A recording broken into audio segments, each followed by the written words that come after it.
I would be asking him the same thing. I would look him in the face and be saying, John, do you really believe this was a flex? And he would go, no. Watch it. Let me pause it right there. Spicy Black Teen says this. They want the muling attributes of one-sided loyalty that Black women give, but in a Caucasian woman. Exactly. Did he take something from her? I don't know. I don't know. Why is she chasing him? Hey, Mistress Newbie, I have no clue. But to me, it does not look like a flex. It doesn't look like a flex. Now, this is another scene of it right here, where they're hanging out there and she's talking about, what was going on and stuff, right? And I assume she's telling them that she was assaulted by him, right? Oh my God, here he comes. He looks at her and then keeps going.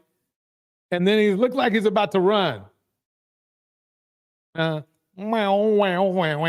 Get out the base. John Major's runway. Oh, wait a minute.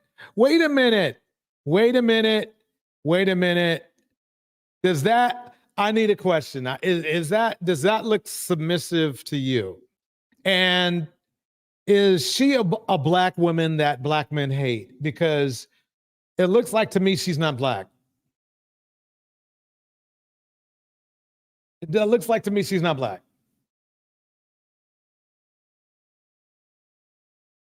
D9 says maybe he ran because the optics look bad. Yeah, the thing is this: if my thing is,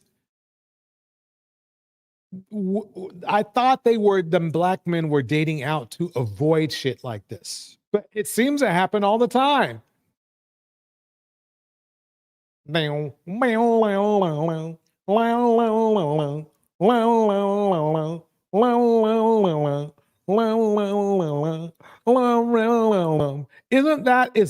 this the drama that Black men accuse Black women of?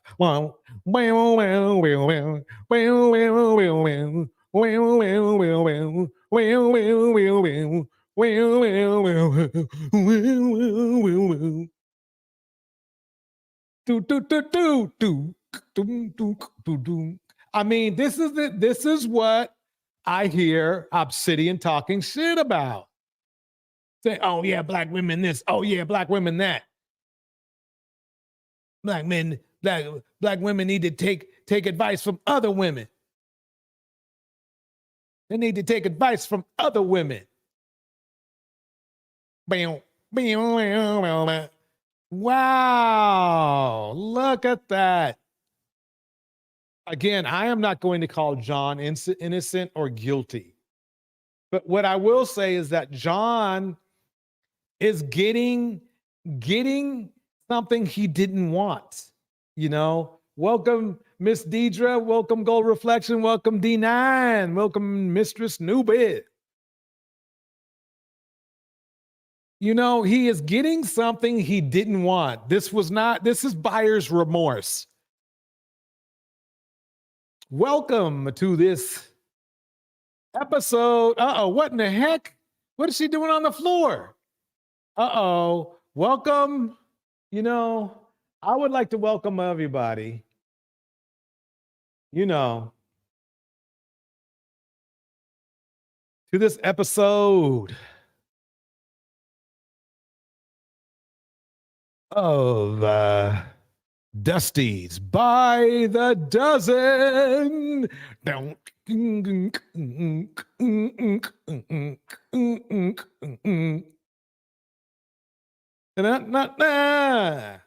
Welcome to this episode of Dustiies by the dozen. What is she doing on the ground? Fit, feminine, friendly, and submissive. Fit, feminine, friendly, and submissive, and a great actor too. Whether it might be for real, so I'm not going to even say anything. I'm just throwing it out there. I'm just throwing it out there. None of us are stupid. Okay, here we go. Oh man. Oh man, not him. This is gonna sound stupid after I just play that clip, but here we go, folks. Enough to actually wife up a wig wearer. So the more you ladies run around competing with each other, trying to get a man, you're actually competing with each other on who can repel the man the most. Okay, let me play this again. Dun, dun, dun, dun, dun, dun, dun, dun, dun. This looks like repelling to me. This looks like repelling to me, sir. This looks like repelling to me. Watch here. Let me speed it up a little bit. This looks like repelling to me. This is watch the repelling here now, Mr. Let Himself Go. Look. Does John look like he's being repelled, sir? Sir, does John look like he's being repelled? Watch again. John trying to get out. No, it looks like he's trying to pull her out, but let's keep it going. Right. Now watch this. Watch this. Then he tries to leave. Then he pushes her away and runs away. I don't know why. That looks like somebody who's being repelled. For somebody, you know something? Let me play dude's video again. None of us are stupid enough to actually wife up a wig wearer. So the more... Wait. Aren't you divorced, sir? Wasn't a large portion of your life spent in different houses and rooms because your father wasn't around to help take care of that home? And you have the nerve to turn around and talk to women about what they wear when really, quite honestly, you yourself are not the best looking person in the world? You're not the best well-behaved person either. It's like you have this evil cloud around you from growing up hard, as at least from what you described. So why are you even, why is a woman's name even in your mouth, even in general? The only person who stood by you during your whole life was your mother. Who knows why you got a divorce? I'm not saying because you got a divorce is bad, but the fact that you got a divorce and then you turn around and want to be as freaking judgmental as you are is pretty freaking disgusting.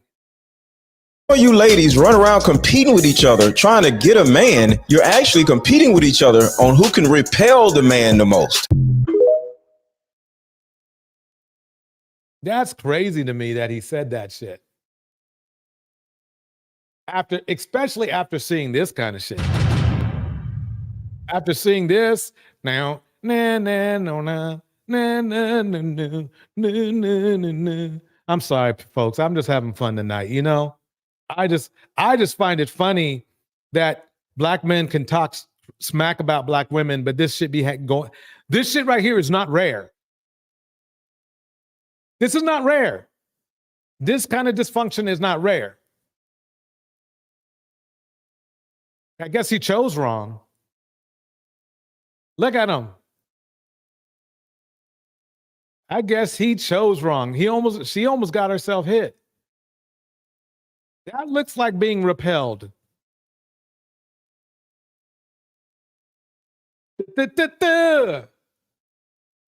Let's go into something a little more fun. Here we go, folks. Here we go. Welcome to this episode.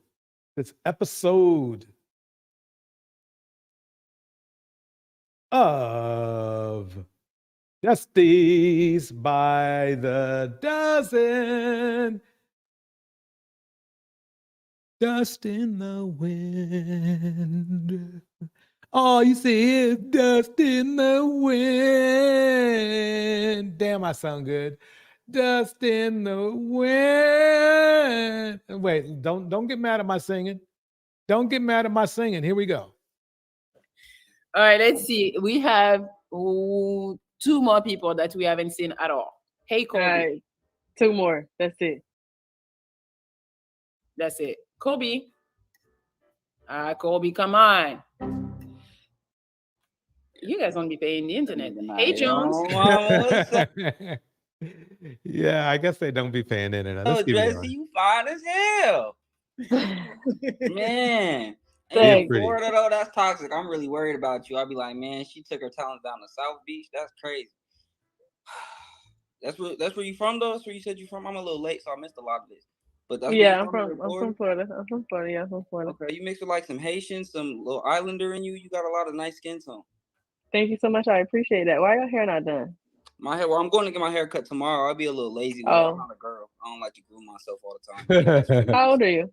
I'm 28. You feel me? I'll be chilling. You think it's feminine to groom yourself? Yeah, what the fuck, nigga? Pineapple. Okay, last one. What? So you here? Oh man. You're not here. Oh man, that's how. See, that's what I love about the Pineapple Show. It's straight truth because you see how dudes approach women all the time. That's how they approach women, and it's like that guy thought he was going to get some. You know, he could at least clean himself up a little bit. I mean, you can give yourself a maintenance cut. You may not be super clean like you get in the barbershop, but he had like stuff sticking out the top of his head. But he wanted to get some, he wanted to get some respect when he wasn't ready. All right, here we go. Kendra G, talk to me. Hey, good night, Kendra. I'm sorry about that. Are you not trying to be here? Of course, I'm trying to be here for the longest time. Where are you calling us from? Why is it that we cannot get our cameras straight? You know your name is about to be called, right? And you think, okay, let me make sure I might have the phone in my hand, but at least let me stage where I'm going to, put my phone. So I know I'm not going to have my phone bouncing around, doing, whatever, right? So I found that strange. Let me keep it going. I'm in Philly. You're in Philly. Where are you from? You have an accent, I could tell. I'm Jamaican. You live in Philly or are you visiting? I live in Philly. Okay. What's your name, boo? My name is Andre. Andre? Andre. Yeah. How old are you, Andre? I'm 36 years old. 36. What you do for a living? So I'm a barber / tattoo artist. Wait a minute. He's a barber. Wait a minute. What am I missing here? Wait a minute. So I'm a Wait a minute. Okay. Wait a minute.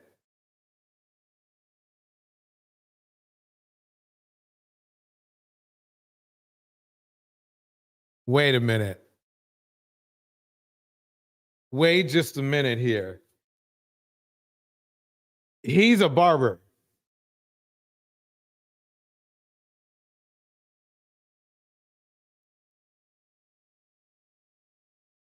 Okay. / electrician. You are giving me Stella got her groove back accent. I'm full time now. Stella. I'm cutting hair full time now. You're cutting hair full time. Yeah, I'm a barber full time. He's a barber full time, but look at his hair. Do you have any kids, Andre? Yeah, I got a son. How old's your son? 18 years old. 18. Have you ever been married? No, never been. Is your son in America? No, he's back home. He's back home. Okay. Yeah. Andre lives in Philly, 36. He's a barber, a tattoo artist, an electrician, but you're just a barber, you said? Yeah, I'm just cutting here for now. I just stick to one task for now. She's okay. What's your zodiac sign? Do you believe in zodiac signs? Adam's, No, not really. D, we hope he's cutting everybody else's hair right. But if he's, who knows, that might be the style he puts out. I'm a Gemini though. Lady Rindy, welcome. Okay. Oh, you're a Gemini, but you're an answer. Okay. So Andre Philly, 36, one son that's 18, a barber, a tattoo artist, and an electrician. What kind of woman are you looking for? Well, I'm looking for somebody nice, somebody that is gonna respect me, somebody that's gonna love and care about me the same way I'm gonna do with her, and that's basically it. An honest person. Okay. Does she have to, what's your deal breakers? Somebody that's gonna cheat and lie to me. Don't cheat or lie to Andre. Yeah, simple, just simple. No hussies. Okay, let's get this going. Come on, Okay, come on. she let's gotta get look this a up. certain way. Not really, but she gotta be a little bit cute. She ain't gotta have no big butt, nor no big tits, nor nothing like that. Okay. Just take care of herself. Okay. Does she gotta make a certain amount of money? Nah, I'm not pressed about that. Okay. You gonna be? Could she have kids? Yeah, she can have kids. Okay. Let's do the kids. Welcome, Brina. Kim. We gotta see your legs, Andre. Okay, hold on. Okay. We see. Andre, when was your last relationship? I was in a relationship like over a year now. Over a year. You don't have to answer, but I'm gonna ask. When was the last time you was intimate with someone? Like probably a month now. A month? Yeah. Okay. What are 3 flaws? Well, a month. Is that woman an option? Huh? Is that woman an option? Like, is she available to me? Is she somebody you're what are you looking for? You looking for a girlfriend? I'm looking for a relationship, a serious relationship. Somebody Okay. that's. So the woman you slept with a month ago, is she an option? Why is he so slow? Or is he playing dumb? When you say option, what you mean? Like somebody Is she an that. option for a serious relationship? No. Why not? Well, these girls, most of these girls in America is like, they see you, they like you, and you go out, probably a one night stand. They don't want nothing serious. Most of them don't want nothing serious. So why are you sleeping with girls that don't want nothing serious? Got him. Right. I mean, the thing is this. He just exposed himself. He's the one who mentioned one night stand. It takes 2 people to have a one night stand. He could have just been her friend if he found out that she was either too, if she was too fast, or as they call it, right?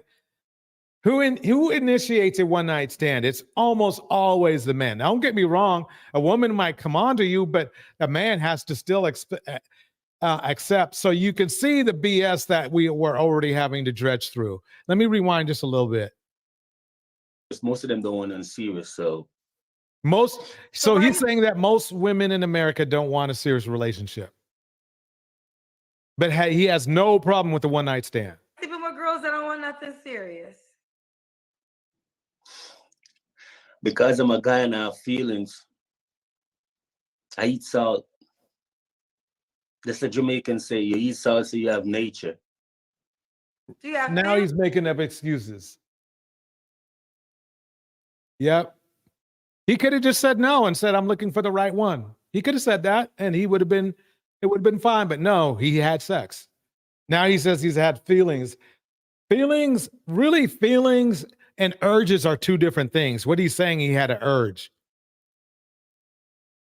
Because if he had feelings and he honestly wanted a relationship, he would be focused on finding somebody who's going to express the feelings for him. But no, he had no problem with it. And I guarantee you this isn't the first time. Feelings, or do you have physical feelings, like you want to just get your stuff off? No, It's not like that. Oh, Not so like, you like her? well, I liked her, but she don't want nothing serious. You know, you could talk to somebody and they'll tell you, I mean, number one, I don't believe him.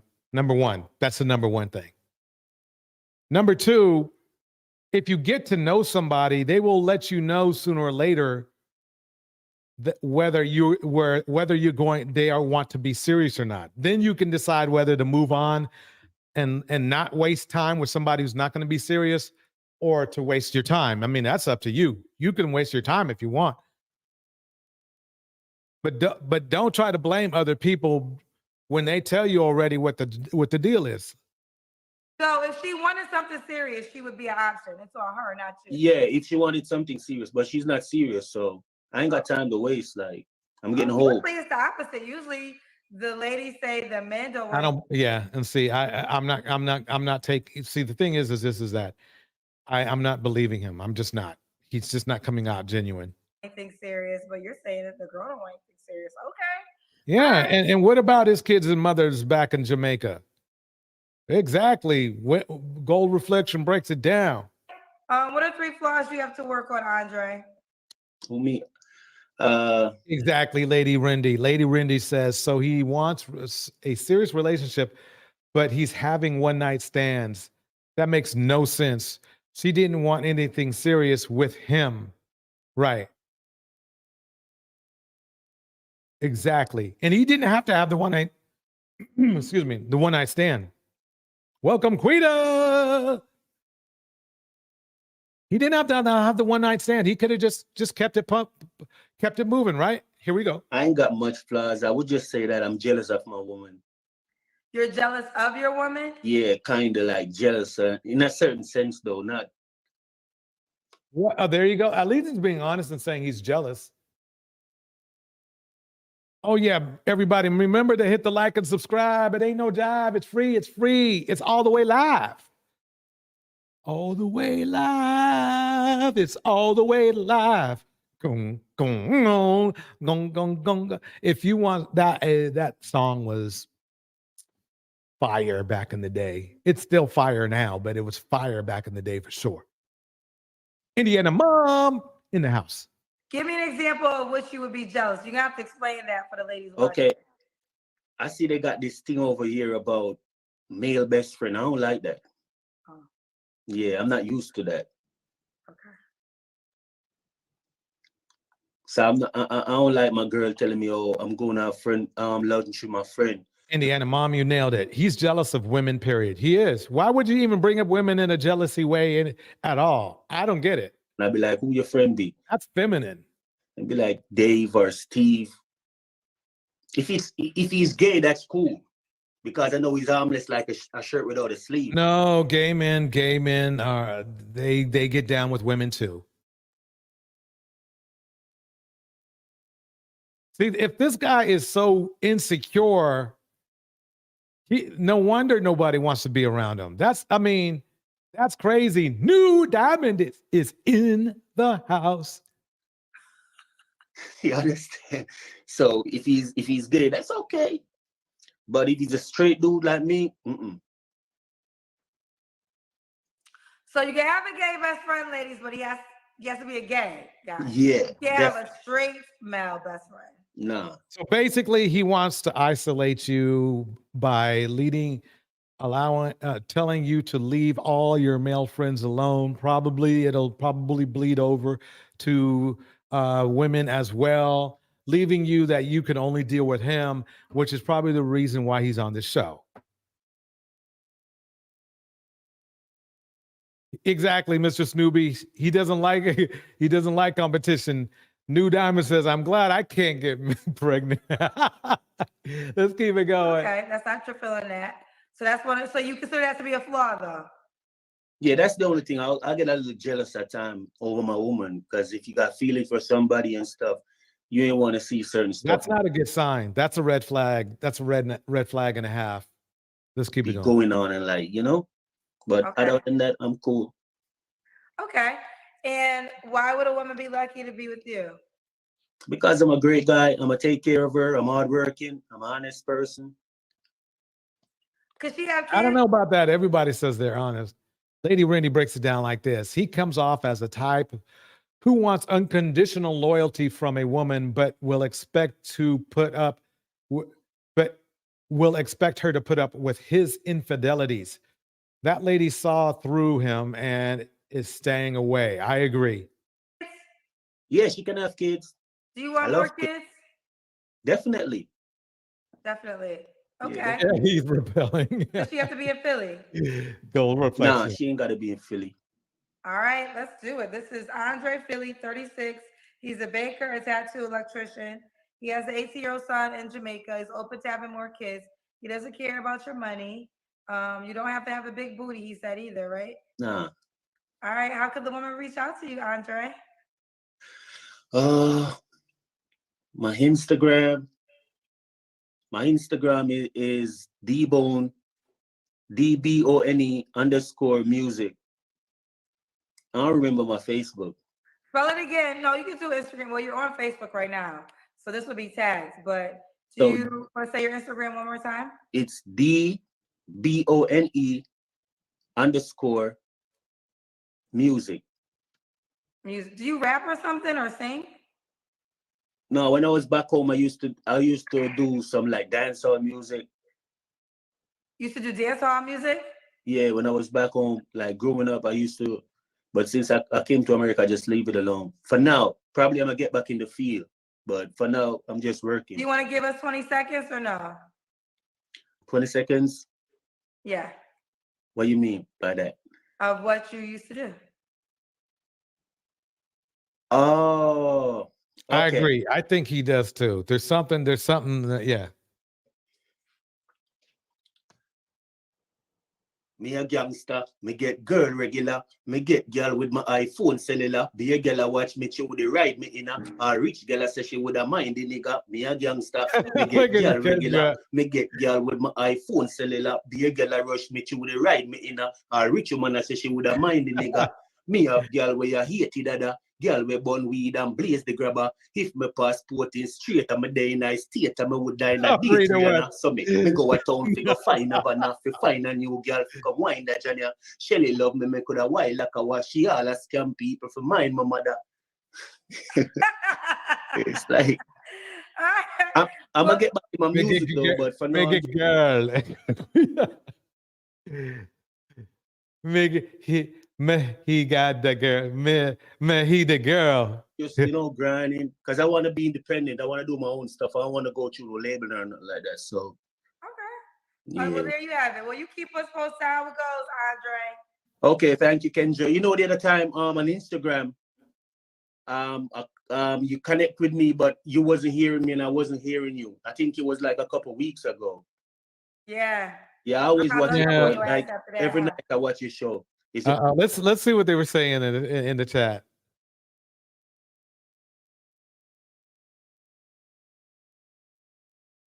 Let's see. I just love Kendra. Should definitely do. Okay, that was one on Kendra's makeup.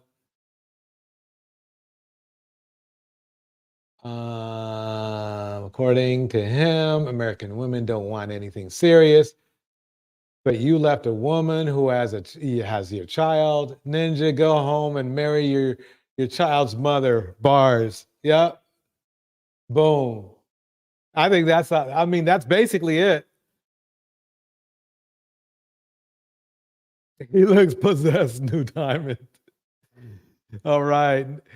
Indiana mom says, note to self, after this live, listen to some 80s rock and stop my ears from bleeding. Oh, really? Hey, I was just singing Dust in the Wind, but I think I was off key, off note, Indiana. But yeah, after him, I don't sound too bad. I don't sound too bad. First, I seen you on Facebook though. Okay, well, I appreciate you coming on the show. Thank you. All right, bye, babe. Okay, have a great night, Kendra. We're gonna go over a woman. We're gonna I am really here. Hi, Kendra. Oh my God. Hi, baby. Give me some light, sweetheart. There we go. Is that better? Yes. What's your name, baby girl? My name is Sharon, like Sharon, but no H. No H. So Sharon? Sharon? Saron. Saron. Yeah. Saron. Okay, Saron, where you calling me from? Brooklyn, New York City. Brooklyn. How old are you? I'm 29. 29. What This you do feels for? so surreal. Oh, it seems so real. Yeah, I can't believe I'm here. Wait, Indiana mom, no, she can't be pretty. Remember, she's 29. She's about to hit the wall. At least in this Kevin Samuels 2-page pamphlet, it says she's about to hit the wall. I know everybody Oh. says that, and I was like, I would never say that, but I'm still saying that. You need to get those T-shirts that say, "I can't believe you picked me." You need I to actually bring do those have back. those shirts. I have them. I I need have to to. I order just gotta one. put them on the site. Okay, They're back in stock too. So I'll probably do all that tonight. that's awesome. Okay, Okay. So we got Saron. I saying it right? Saron. Saron, Uh-huh. Brooklyn, New York, 29. What's your ethnicity? I'm Ethiopian, so I'm fully Black, African, and both my parents are Ethiopian. Okay. Do you have any children? No. No kids. What do you do for a living? I work in tech. I'm a data scientist. A data what, honey? A data scientist. Data science. Holy shit. Yes. All right. So we got Saron, Brooklyn, New York, 29, Ethiopian, no kids, works in tech, data scientist. What kind of man you looking for, boo? I'm looking to date for marriage. Eventually, maybe like in 2-3 years, 4 years, maybe not 4 years, maybe 2-3 years. I would like to get married and have children, and I would like to meet somebody who has that goal in mind. That stops him right there. I have to go into a quick conversation about this long-time girlfriend. If you've noticed, if you look through life, that never worked out. Who Welcome, Fiona. who's ready to settle down. Okay. Oh, What she's are on the wrong show for that shit. your deal breakers? One moment. Well, what's going on? My deal breakers are somebody who is not family oriented. Growing up, I had great example for a dad and a mom, and I know what family life is supposed to be like. I know what respect between two people looks like. I know what being loyal within the family is like. And so ideally, I do want somebody who grew up like that, who at least has done the work, even if that was not their situation, has done the work. Welcome, K Brown. K Brown in the house. Welcome. That's the funny thing, is that it's funny to hear modern men make comments about wanting a traditional woman, because they will tell you it's like this. Kevin Samuels was not traditional. Dating a rotation of 6 women, if you can call it dating, on what he said was a 1099, that's not traditional. So what do these guys exactly mean? I mean, and then they say they don't mind, they want to be, oh yeah, I want to be a passport bro and all that. Well, there's nothing traditional about flying across the country, dating. I'm being nice tonight, fellas. Dating women, okay,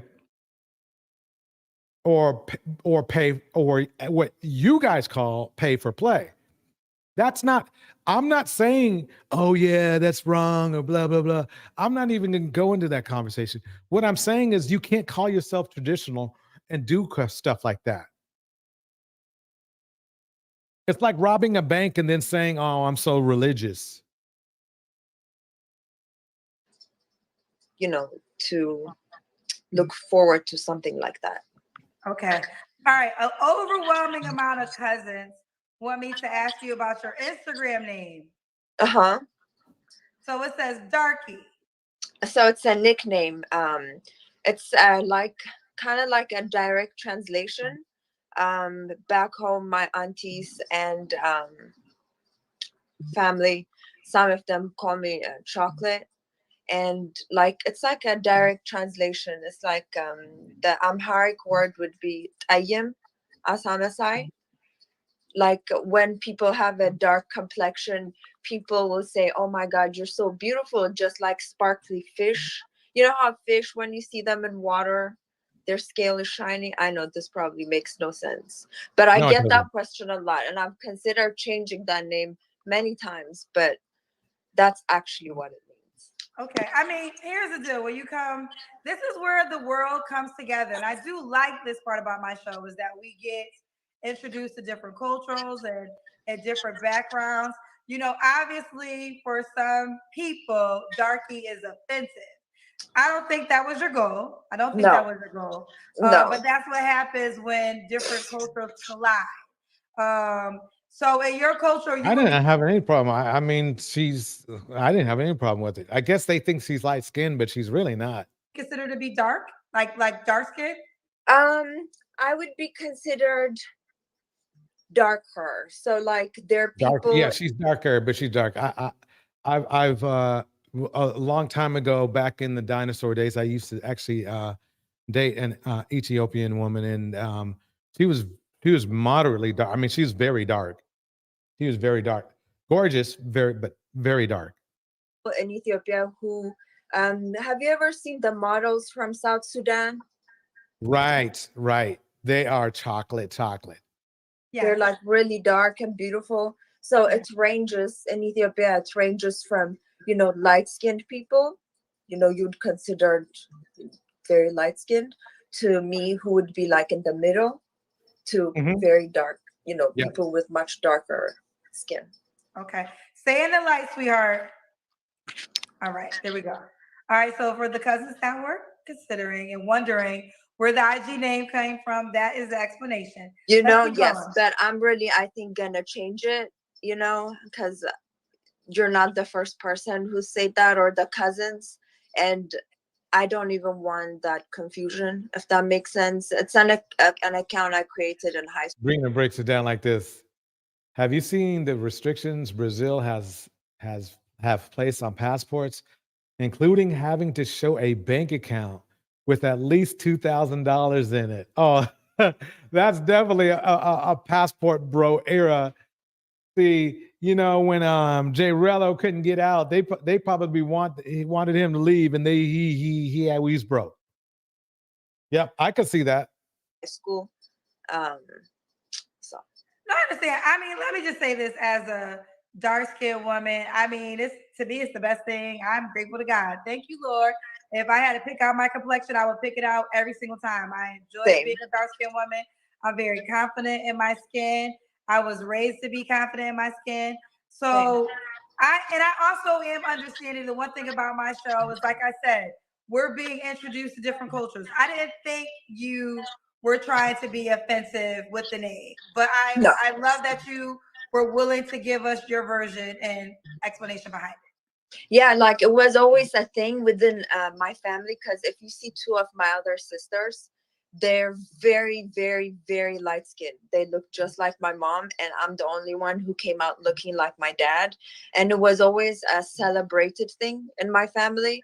Like my other sisters, they always say, "Oh, you always get the attention because you always have the most beautiful skin." So it was never like, "Oh, you're the dark skin in the family." It was always like a really beautiful thing, if that makes sense.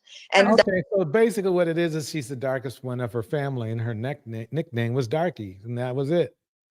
Susie Bear, welcome. Susie Bear breaks it down like this. Oh my gosh, she is sitting up here, explaining all the exotical nonsense when she's about to get the same dusty. Okay, girl, do you? And celebrating that, yeah, it's gonna get awful dusty up in here. It gets awful dusty. That's for so. Here we go. Wait, let me hit the dust one more time. There we go. I need to get a dustier picture, but here we go. that was always my nickname. Some will say, "Hi, chocolate," like you know, my aunties, they'll call me chocolate, and like another name in Amharic, and that would be the direct translation of that, because I love my skin. I Yeah, love Fiona, yeah, it actually says it on her handle, Darky, Darkeeyy. dark skin. I love Black people. I mean, I love Black people. Okay. We got you, girl. We got you, girl. And not everybody should no longer, if you were offended, then you should no longer be offended. New Diamond, come to California. Black men waiting for the preferred. She explained from her perspective of what it means in her culture. Even Yeah. though it might mean something different in the African American Black culture, it doesn't mean the same in her culture. So you have to respect it from her point of view and where it derived from. But let's continue. All right, so that's not why you're here, but I appreciate the dialogue. No All right, problem. does the guy have to look a certain way? No, he does not. As long as Exactly. I caught that too, Fiona. She loves Black people, but she's Black. Okay. you know, he takes care of himself and he's fit. And she loves.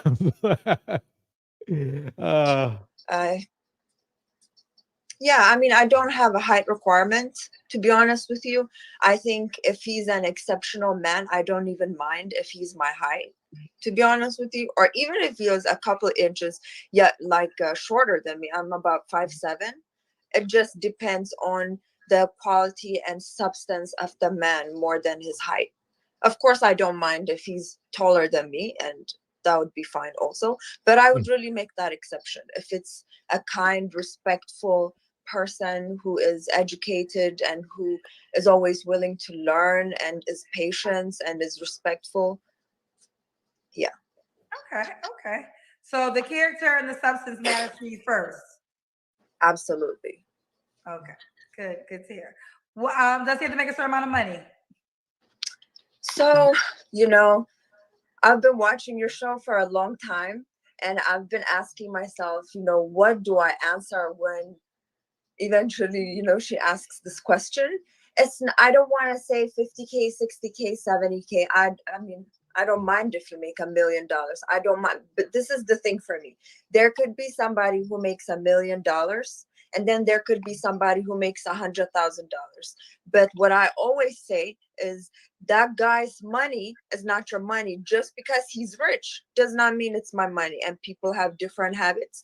The guy who's making 100,000 may be a lot more generous with me and willing to, I don't want to say take care of me, but, you know, is more responsible with his money than the guy who's making $1 million, who might be really stingy and greedy. And so I don't want to put, I mean, I don't want to, I want you to be comfortable.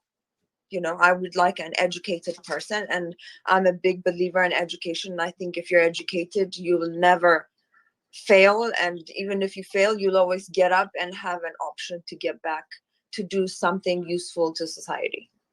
Well, 100K in to $1 million. I have to break something down to you. My knowledge, at least my experience, is that most Ethiopian people do not see themselves as Africans, if that makes sense. I know it doesn't, but it makes sense. They know they're from Africa, but they kind of have a different, they don't feel like they're not, it's just, they have there's a separation. Let me put it that way. Million is that is an elite scale. So yes, definitely. New Diamond, she knows Black men are broke. Yep. So she's basically a data scientist. So it's her job to know data, and she's read the data. 100K is the minimum. You know, I would like to say that. Yeah, I would like to say that. I mean, for a data scientist, yes, 100K is a minimum. It is. It's just basically she'll probably meet somebody either Black or whatever race at her job who makes at least that much, because she makes at least that much. Should it be comfortable? So like 100K in New York, maybe like 60K in Texas. You That's know, pretty it true. really That's depends. right. You live in Brooklyn, New York. Okay, that Yes, is I true. live in New York, so you know everything is very expensive here. So Now that She is must true. really want herself a black man because it's not usual for a woman of her culture to go out and look for men this hard. They usually get picked. She might be crazy, but no. We usually you like a lot of other cultures. They usually meet somebody in or around their job and marry them. So I'm very curious why she's even on the show. Different states. 100K in New York is like 60K in other places. Are you willing to relocate? yes, You are. Okay. but not like to the countryside. Sorry. Gotcha. What's the countryside to you? Like, for example, I wouldn't want to go to somewhere like West Virginia or something like that. No, you wouldn't. I know your personality, girl. You don't want to go there. Okay. Could the guy have kids? I prefer not. I prefer not. But maybe if you No, have. she means no. But she's trying to sound flexible because it draws more people in. But it's a hard no. If there's a culture of women in that, let's say if they are so-called in the black culture, there's not a culture more than Ethiopians that are really freaking strict. Let me put it that way. As like one kid, I may be willing to make an exception, depending on the situation. I think it's all context based. If he had the child within a marriage, I would be willing to accept one child because I don't have children. So you want kids? Yes, I do. Okay. Let's do the kids or Cam. Okay, one moment. Here we go, folks. Wait, let me pause it for a minute. Welcome to the house, Kiana, Quita, Fiona, Brina, New Diamond. We got everybody up in here. Susie Bear, Lady Rindy. Let me keep this going. Indiana Mom. Well, she looks very thin. Here we go. You have on clothes? Yes. I know. I'm wearing a black top and You want pants? yes, I'm wearing pants. They're like brown pants. Yeah, she's Oh, you're thin. yeah, she's really tiny. All right. Look like you're in shape. I couldn't see. Look like you have panties the way my light is bright. Yeah, they're like very they're like dark brown, very kind of nude, you know, for a dark skin tone. So maybe it's because of the lighting. But yes, No. they're like tights, kind of like sweater tights, I guess. No, we can see you good. Yeah. You look like you're in good shape. Thank you so much. Kiana says this. Yeah, all Ethiopians I went to school with got fixed up internally in their communities. Yep. She must know something. Yep. Kendra. All right, so this is Saran, Brooklyn, New York. Do you want him in Brooklyn? I can't remember. Yes, Brooklyn. Yes, Okay. Brooklyn, New York. Yes. What's the age range you would date? You're 29. You know what? I think I would like to date somebody older than me. You know, I don't mean no shade or anything, but you know, most people and most men in their 30s, I feel like sometimes can be a little bit emotionally immature. Uh-oh. Yep. Yeah. And just not too much substance. I wouldn't mind, you know, even in the 40s. So I want to say between 38 to, I think I would even go as high as 50, to be honest. 38 to 50. Yes. 38 to 50. Okay. When was your last relationship?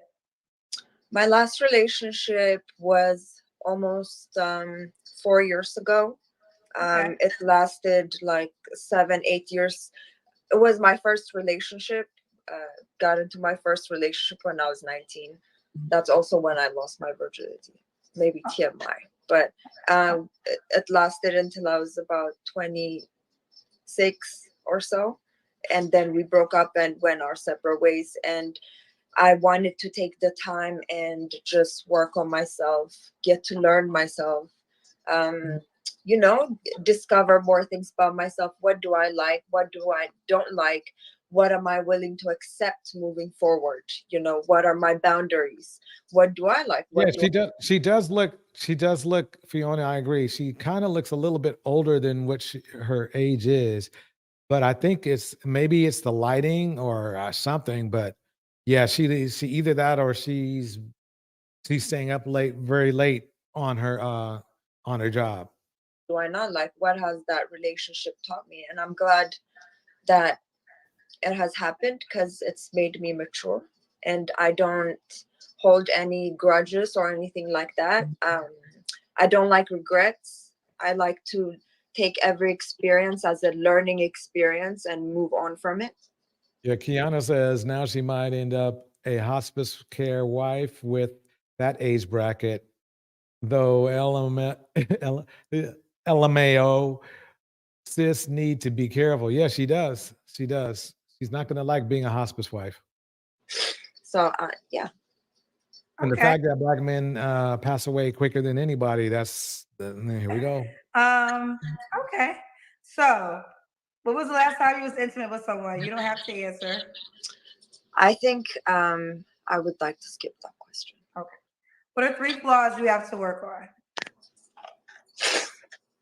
Sorry, I'm having a little bit of the sniffles because of the cold outside. But I have to work on, it's not a patience issue, but if I see some BS that I don't like or I don't accept, it's very easy for me to cut people off. I mean, in romantic relationships, not like within friendships. I think within friendships, I'm very patient, probably more than I should be. That's one.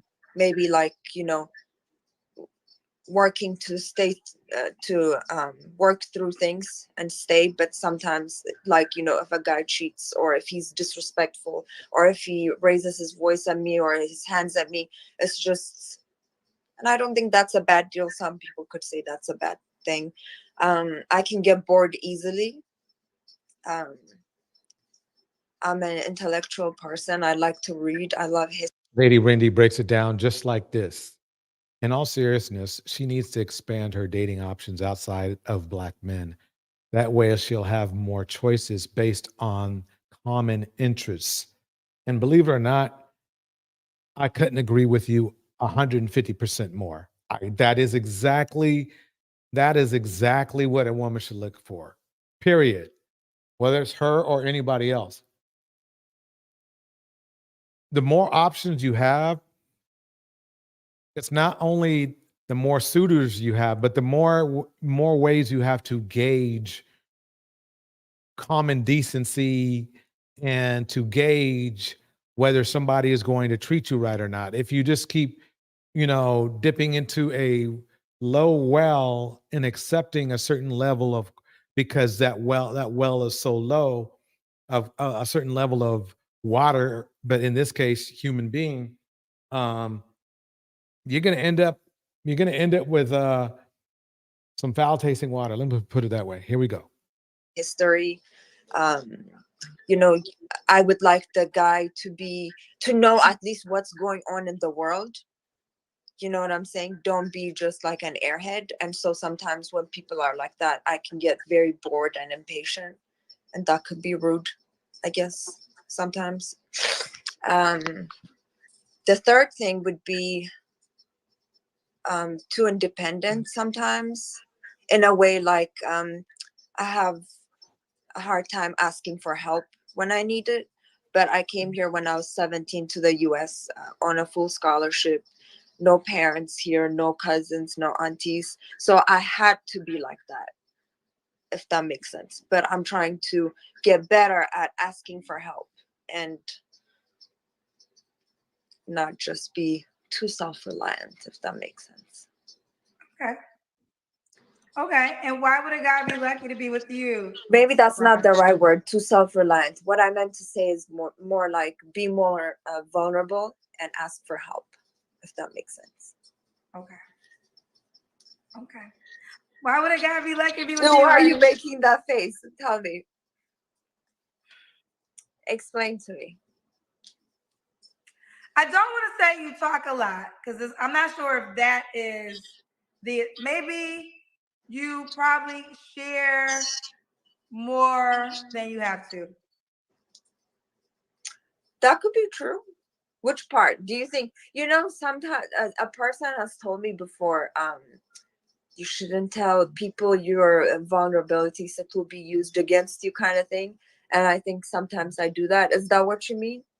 Well, I just think, Or are but we you're on not the different only page? guest that does this. I think there is. I mean, there's times when I deep dive, so you have to answer. But sometimes people over answer questions, right? So, like sometimes certain questions people over answer it, and but you're not the only guest that does that. So I'm not saying that. But you asked me why I made the face. That was the reason behind it. Okay. Yeah, Susie Bear. Then she's on the wrong channel if she's looking for a mature man. That is so true. I have yet to see somebody that's perfectly mature on here. But here's the moment you get to really shine. Why would a guy be lucky to be with you? I'm a very empathetic person. So I really care. When I do care, I'm a very loyal person. I'm intelligent. You know, you will never be bored with me, whether that's intellectually or especially if the person is, how do you call people who get turned on by like intellect? There's a term for it. So she's gonna bore these guys. She'll bore. She's New Diamond. She's trying hard. She sure is. Say the last part. Like people who get turned on by intelligence. I'm forgetting. Oh, there is okay. Because I've is it sapiosexual? Sapiosexual. Yes, Yes. I've heard that terminology a couple of times on the show. Yep. I'm fit. I'm healthy. I like to take care of myself. Actually, personally, myself, I mean, no, she's fit. She's healthy, but not super fit. She's healthy, but to me, she's not really coming off like super healthy or super fit. But for the sake of if you measure her against other people in general, and I mean any race of people, she is, because you know, the US. I'm very much into self-care. That means, you know, physically, spiritually, and in every way. I come from a really good family. I'm educated. I have big plans for life. And, you know, I think it's just about partnership. That's what I would like. And a partner for life, a partner in crime. A partner in crime. Listen, you look great on paper. Saran, we got Saran, Brooklyn, New York. Does the guy have to be in Brooklyn? No, he doesn't have to be in Brooklyn. I just moved here a year ago from DC. So if they're also in the DMV area, that's also fine. If they're willing to travel, I don't know if I would want to travel for a first date to, whether that's flying out or whatever, but if they're willing to No, don't do it. come and meet me, that would be fine too. If the distance is not a problem for them. Got you. 29, she'll date 38 to 50. She's Ethiopian, no kids, works as a data scientist tech. You do want children though, correct? Yes. Okay. And I would like to get married. I'm and you want to dating get for married? marriage. Yes, that's right. You want something serious. And then he can have kids. I can't remember. I want to say no, but I said I would make an exception for maybe one kid or something like that, or maybe two if they were made in She should stick to her guns and say no. So I don't know why she's trying to, and or anyone else for that matter. As much as they try to make it sound like there's a shortage of men or even shortage of black men, the bottom line is this: is that if you keep your mentality in a way where you're looking for a certain person, the only thing you need is patience. All you need to do is be patient. There's and you will be waiting, especially if you want strictly a black man. You will be waiting, but you will find. If you open up your options more, you will have more options easily, because there are at least 4 times as many other options than there are black men in the United States. Let me go on to something else. I want to break down to something that Cardi B was, what was going on with Cardi B and company, because she's pissed now. Blueface is once again the center of attention after stirring up some drama and throwing shots at everyone in a Twitter rant. The controversial rapper has been going viral lately after exposing his baby mama Krishan Rock, as well as Offset, who Blueface is accusing of having slept with her. The most recent curveball Blueface has thrown at us is the news that rapper Offset cheated on Cardi B with Krishan Rock, according to his latest tweets. And while fans were quick to make jokes about the whole situation, Here's the crazy and amazing thing, is that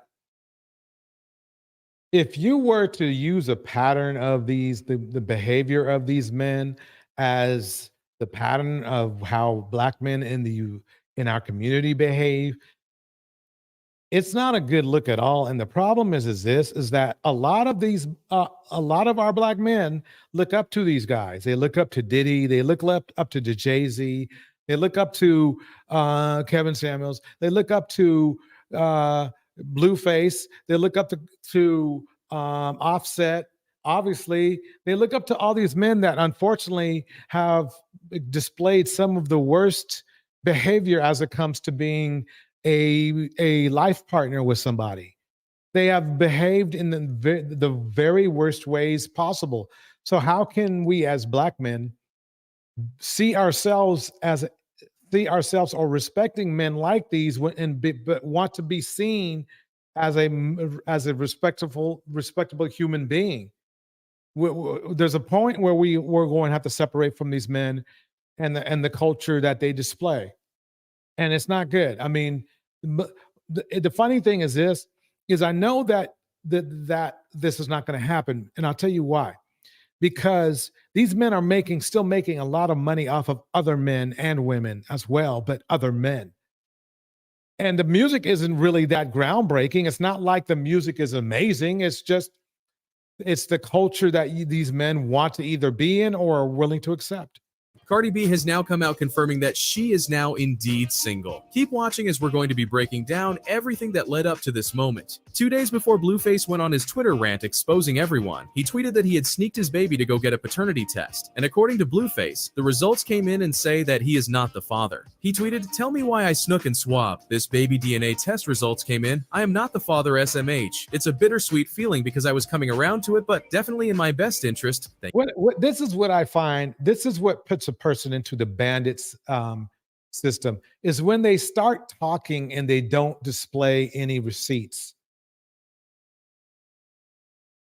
or they display receipts and the receipts aren't the right receipts, or the receipts are inconclusive. That's what's going on here.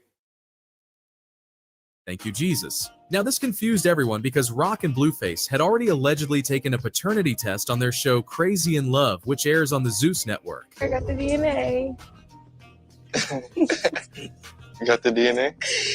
The DNA. Pause it right there for 1 second. I'm going to drop the link just in case somebody wants to come up and kick in a convo.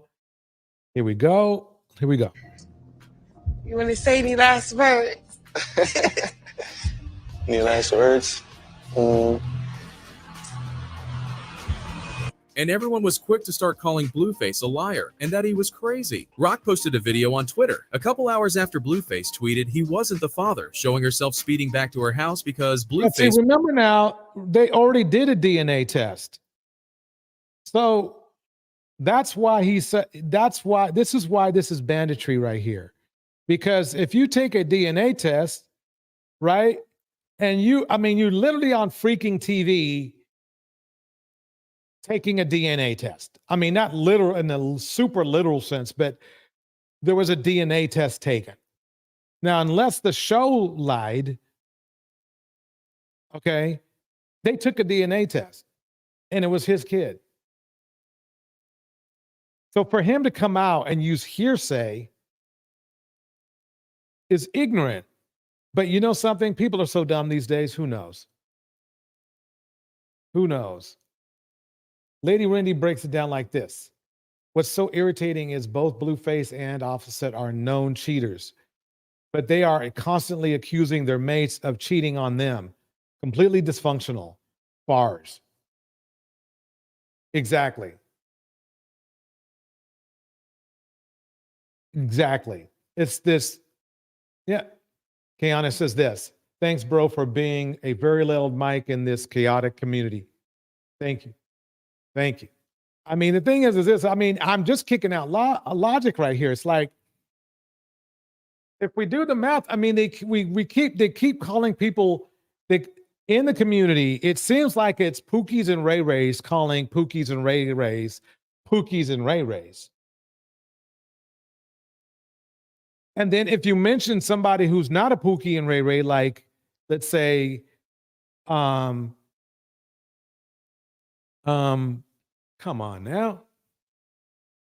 Yeah, Russell Wilson, right? Who is clearly not a Pookie or a Ray Ray.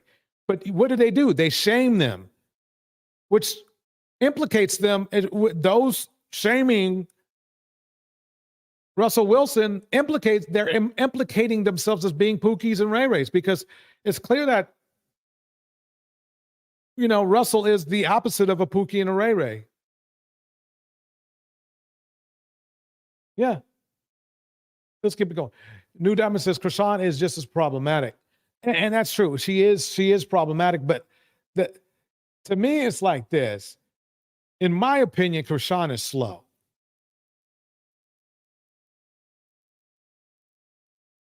She's slow. I don't know why she's slow. I don't have the expertise to tell you why she's slow, but she's slow. That's to me.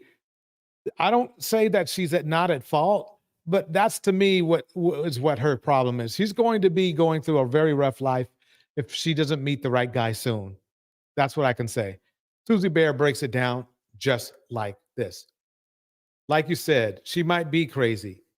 There's no reason why she should have attracted a Caucasian man by now.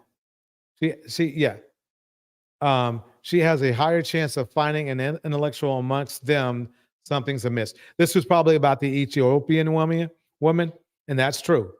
It's odd. Believe it or not, Ethiopian women are more than likely going to date or marry somebody who's not black than somebody who's black. That's just the fact. Just the fact. Here we go. Back over to Krishan. Here we go. And everyone was quick to start calling Blueface a liar and that he was crazy. Rock posted a video on Twitter a couple hours after Blueface tweeted he wasn't the father, showing herself speeding back to her house because Blueface was taking her baby. She captioned the video with, "I'm pushing 160 on the highway to get to my son. Blueface is at the penthouse drunk at 4 a.m. in the morning, blowing up my phone to get pussy. He go get my baby out of spite because I'm with K Suave at the studio putting a verse on Cloud9 remix." That's where the problem started right there. Is basically she was with another man. That there was nothing else. He could care less about the kid. Was with me, so they at home while Blue breaking in the crib to steal my child to get me to him so he can slap TF out of me for being with K Suave. Marsh continues to not leave the baby's side because I still don't know where he's taking my child. Who want part 2 of the video? I have receipts of the whole night. Mind you, my baby got no clothes on when he took my son. Then he drunk driving, crashing and shit. Lord, please protect us from this demon. Blueface, you are a demon. Marsh, don't let him leave. Marsh, don't let him leave.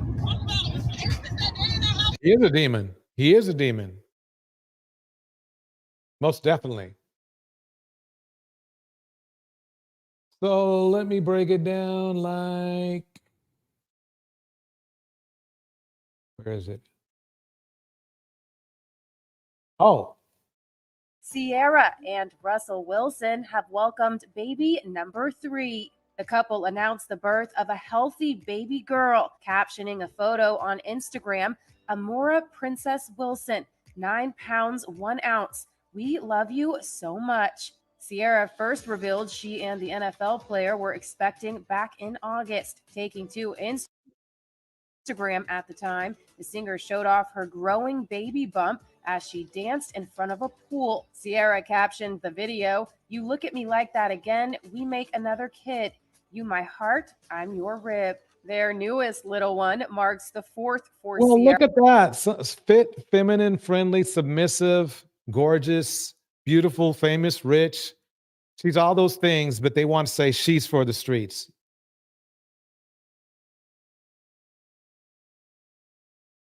So, how many years was Kevin married for?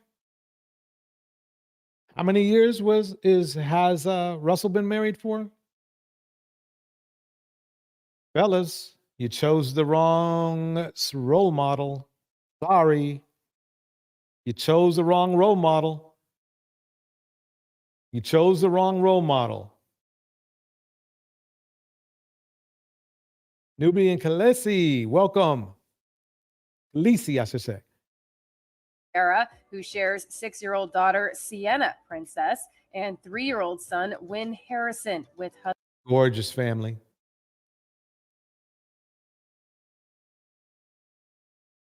husband Russell and 9-year-old future Zahir Wilburn with ex-Future. And it's no secret Russell was looking to expand their family, while Sierra-year-old feels about being a mom. In 2021, Sierra told GQ, "I feel like if I could look back in a crystal ball when I was a little girl and I looked at the idea of my family and what it would be for me, it's exactly this."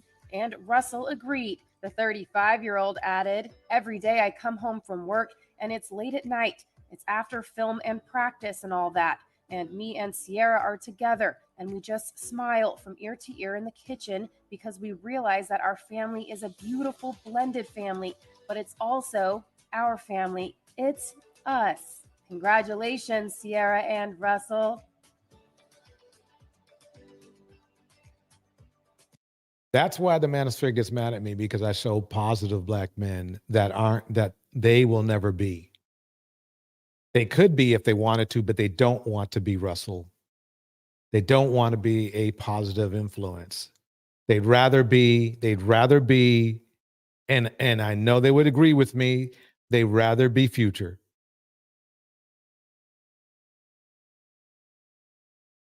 That is, it's sadly amazing, but it's sadly true. Sadly amazing, but sadly true.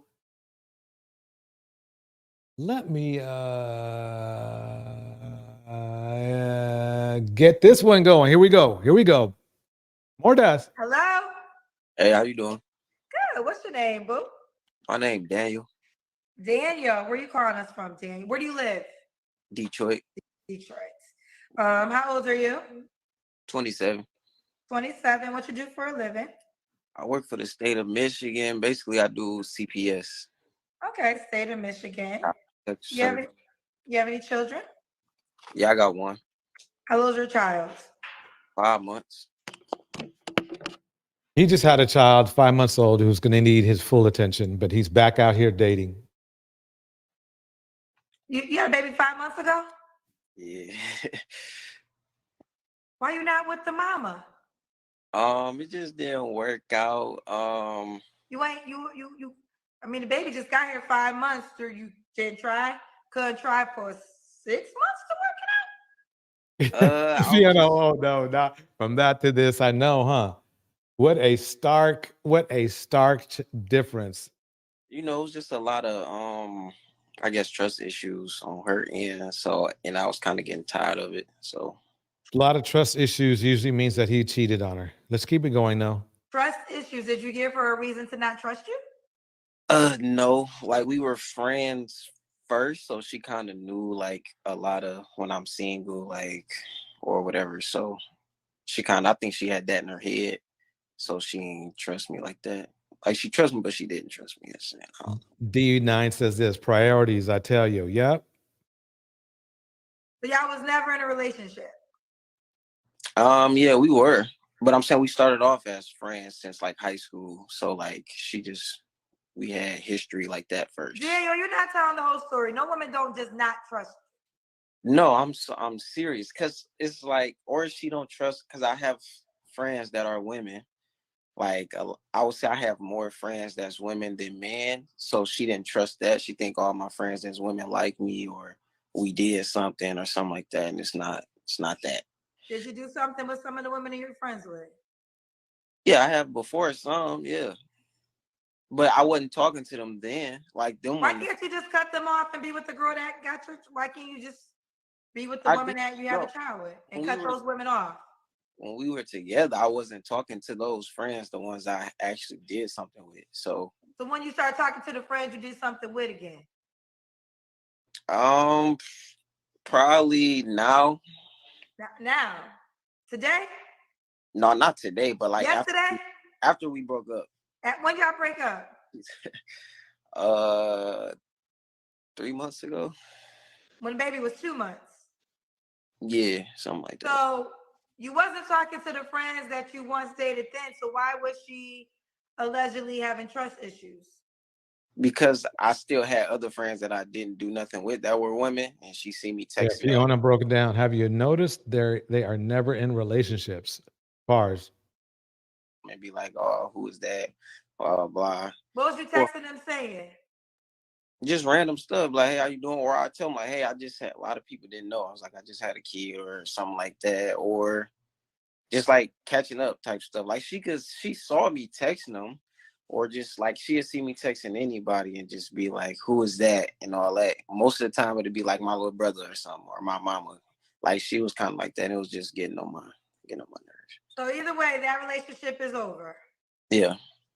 All right, he has a 5-month Okay, old. so he had no problem making a kid with a woman, didn't marry her, but made a kid with her when he didn't have to. Remember that he didn't have to make a kid with this woman.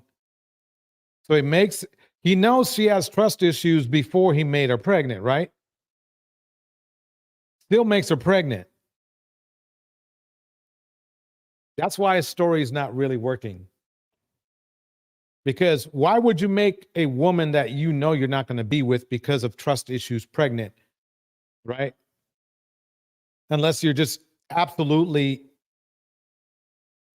irresponsible. Why would you do that? And then turn around and start dating. I mean, really, quite honestly, if he wanted to, you could go to therapy for that, for trust issues. You can. Don't get me wrong, it's going to be some work, but you just literally made a woman a single mother, and not more than 3 months after you guys break up, you're out dating again when you really should be taking care of your kid regardless, whether you were together or not. And this is the epitome of our Black community. And then they wonder why so many Black women are single mothers. Well, maybe they thought the guy was going to be around. What's wrong with they first say, oh, well, why Black women?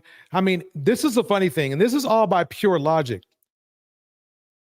Okay. First of all, the Black male community wants to say Black women don't trust Black men. That's messed up. Then when Black women trust Black men and have your kids, then it's look, you're a baby mama, right?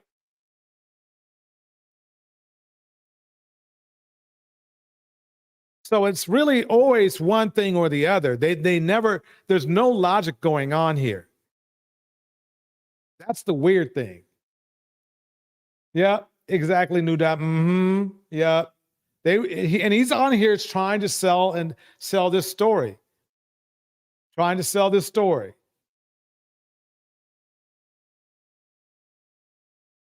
Yeah. Fiona, yes.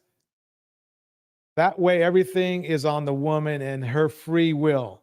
He takes no blame for anything that goes wrong. Exactly. Yep. That's it. I mean, it's kind of irritating. It's irritating as even, see, they don't understand that good Black men that want Black men to be responsible and that want Black men to have a good reputation in the community, shit like this is irritating. He should be taking care of the kid.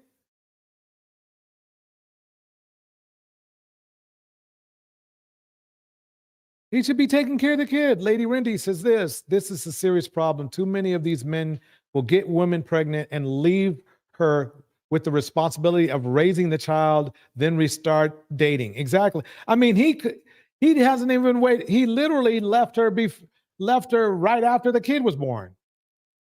Didn't put in any effort to try to work things out. You know, didn't yeah. DJ said about work is my bad. Yeah, they don't want to put in the work. That's really the basic problem. If you want to find out what the problem is, it's no put in the work. Whatever it might be, you got to put in the work. They're not willing to do that. Simple as that. Now she's stuck with a kid because he was irresponsible. And you're saying, well, she could have took something. He could have just put on a condom, knowing that the way that she was. Let's give him the benefit of the doubt, and let's say she was insecure about, had trust issues, right? Just say for a minute. Then wouldn't that be the perfect time to win a person's trust by not making them pregnant? Sounds like it to me. But he couldn't do that, could he? He could not do that. Let me keep it going. Baby, just FYI, ladies. Let's keep going, Dan. What's your zodiac sign? I'm a Cancer. A Cancer. All right. So Daniel, Detroit, 27, Cancer, works for the state of Michigan. One child, that's 5 months. All right, Daniel, what kind of woman are you looking for, honey? I need somebody that's doing something. That's Fiona. Thank you for reminding me. This is a hard pause. Everybody, hit the like. Come on now. Hit that like. Hit the like. I'm gonna wait a few seconds. I'm gonna do the same shit KS used to do, which he would just let it sit for a minute. Oh, let me sing while I wait for the likes to go up.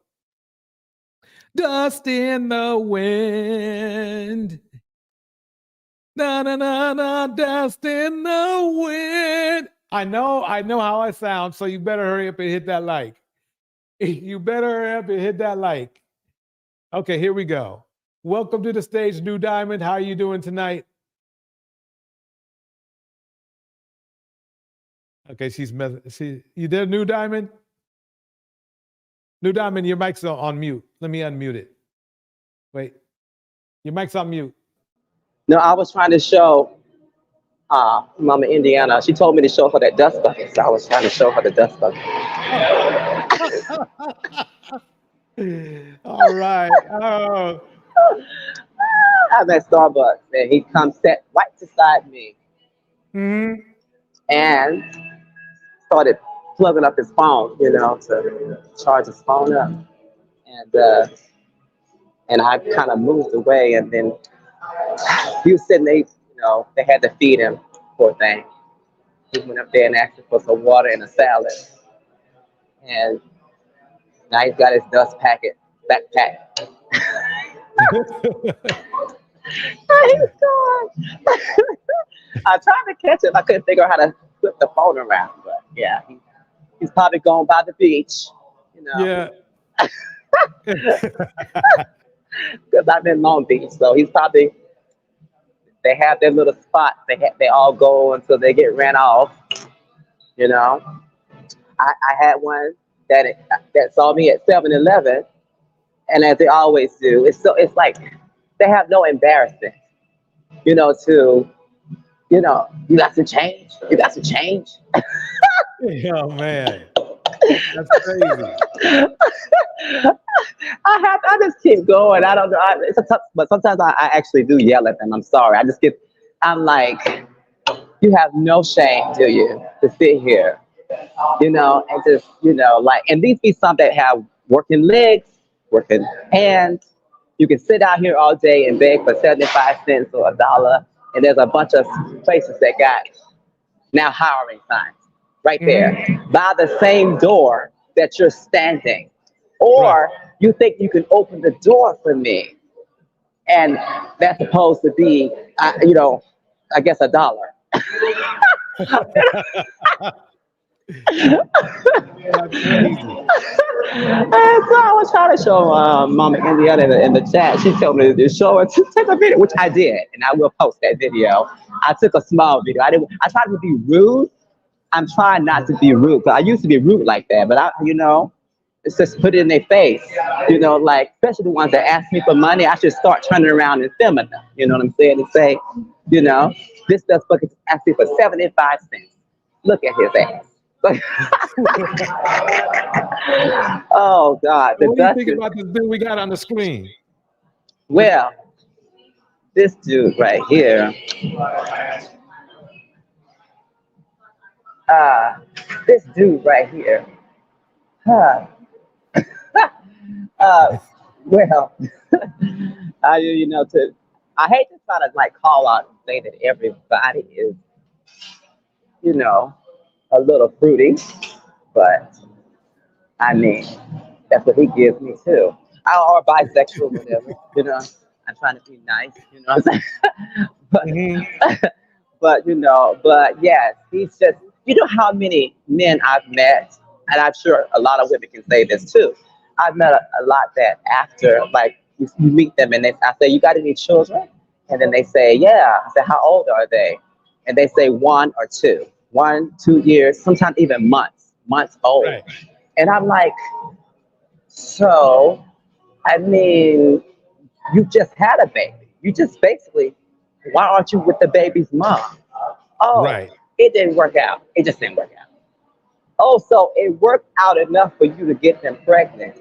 It worked out enough, you know what I'm saying, that long. But after the responsibility time comes, you out here looking for something else. Right. Because there's no way after this a year or two, you should not be with the person, the mother of your child. Not months into 2 years old, So I even met one. I gotta tell this story. I met one in Vegas. Oh God. And when I lived in Vegas, and he approached me as I was walking in the store on a bicycle. And so he started flirting and asking for my number. And then he says, well, I can't. No, I started questioning him because I entertain them sometimes when I have time, other times I don't. And so I stood there and I said, okay, I said, do you have any children? I'm always going to ask that. And he said, yeah. I said, how many? He said, I got 4. I said, well, about the same woman? He says, no, 4 different baby mamas. And then he said, I said, well, did you take care of your kids? I'm not lying. I'm not lying when I say this response. He said, they take care of themselves. Oh my God. He said, they take care of themselves. I heard Flit DR, correct me, chat if I'm wrong, but I thought I heard Flit DR say the same thing. He's a pastor, bro. He said the same thing. Oh, the mama takes care of the kid. Yeah. He doesn't send no money. It's crazy. Yeah, he said that to me. And then further, as he began to try to press me for my number, he says, I want your number, but listen, I can't call you, or you can't reach me until I connect to Wi-Fi. Oh my God.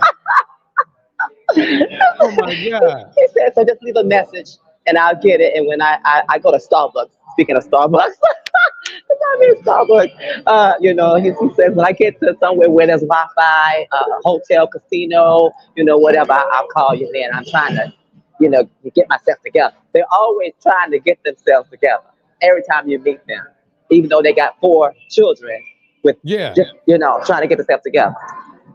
You should have got them together. But they still want credit for being the leaders and providers. Exactly. Exactly. Let me read some of A Lady's gems she's throwing in here. These on point. Black men think it's cool to have a baby mom. It's supposed to prove they're not gay and can attract women. And then Indiana Mom says exactly. And then A Lady clears the house out with this perfect gem of saying, I heard a man on YouTube panel say he met a great woman and can't wait to put a baby in her. Nothing about marriage. Of course, he already has a kid and a baby mom. Bars. That's crazy. That's just crazy. And then Susie Bear breaks it down like this. A Lady 747. Oh, is that what it means to them? Well. Well, I would say it just the opposite, that they are absolutely our rainbow on the rainbow team. Yeah, and well, she's saying, she said that's what they think it means, but yeah, it could mean something else. They might be trying to prove to themselves that, there's something that they're not, because that happens a lot. A man will make a gay man will make a woman pregnant just as good as thoroughly as a non-gay man. So that's that. Yep. Oh hell no. A lady in the house. A lady is in the house. King Lucifer in the house. D's in the house. Lady Rindy's in the house. Yeah, New but Diamond on stage. Let's play a little bit more of this. Let's see where this guy's going with this. Something for themselves for one. Like got something going. Independent in a way. I know everybody need help at some stuff, but still independent. Got a car, they own place. I feel like that's hard to find now. Somebody that's just chill, not loud. I don't like extra loud women, like for no reason type. I like them funny, smart, family oriented. And that's kind of, it. Yeah, Respect. gotta be family oriented when you got a 5-month-old baby. Yeah, respectful. I mean, really, look at the lack of shame he has for making a woman pregnant, having a kid, and then dusting her, and then trying to get another woman, and will probably get the other woman pregnant as well. Just no empathy whatsoever for at all. I mean, to the point where he's on a dating show.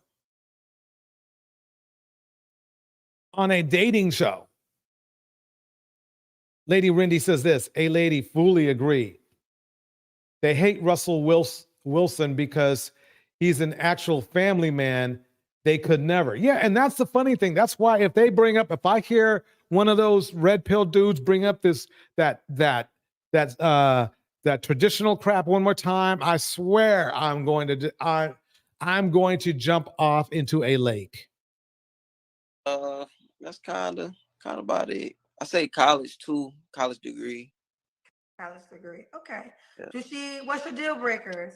Wait a minute. Did he say that? Wait, let me go back on that. Family oriented. He just left the family. You're right. Lady Rindy hits it again. How is he going to want a family oriented woman when he's not a family oriented man? The audacity. Absolutely and completely true. Jeez, I mean, the hypocrisy. Respect. Yeah, gotta be family oriented when you got a 5-month-old baby. Yeah, respectful. That's kind of about it. I say college too, college degree. College degree. Okay. Yeah. Well, she's not going to be able to work because you're going to put a baby in her. What's your deal breakers? Deal breaker is someone that I can't trust. I wouldn't say I have a lot of deal breakers that it always comes from the untrustworthy. What he failed to tell us is he said she had trust issues. And the reason is because he's untrustworthy. Stick of love in the house. Because he's untrustworthy. I mean, I all I know is this, is that I had no problem garnering trust from women, significant others I dated. I just didn't. Okay. So there's something that he did that he's not willing to admit.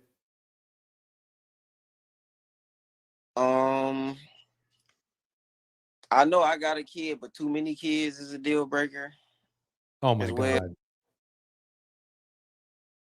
Runs right into my theory about they don't want anything like them. They don't want the same. They don't want to be presented the same situation they're going to put you in. Has no problem being irresponsible enough to make kids, but doesn't want any kids. He doesn't want to be on the other end of what he does. That is crazy.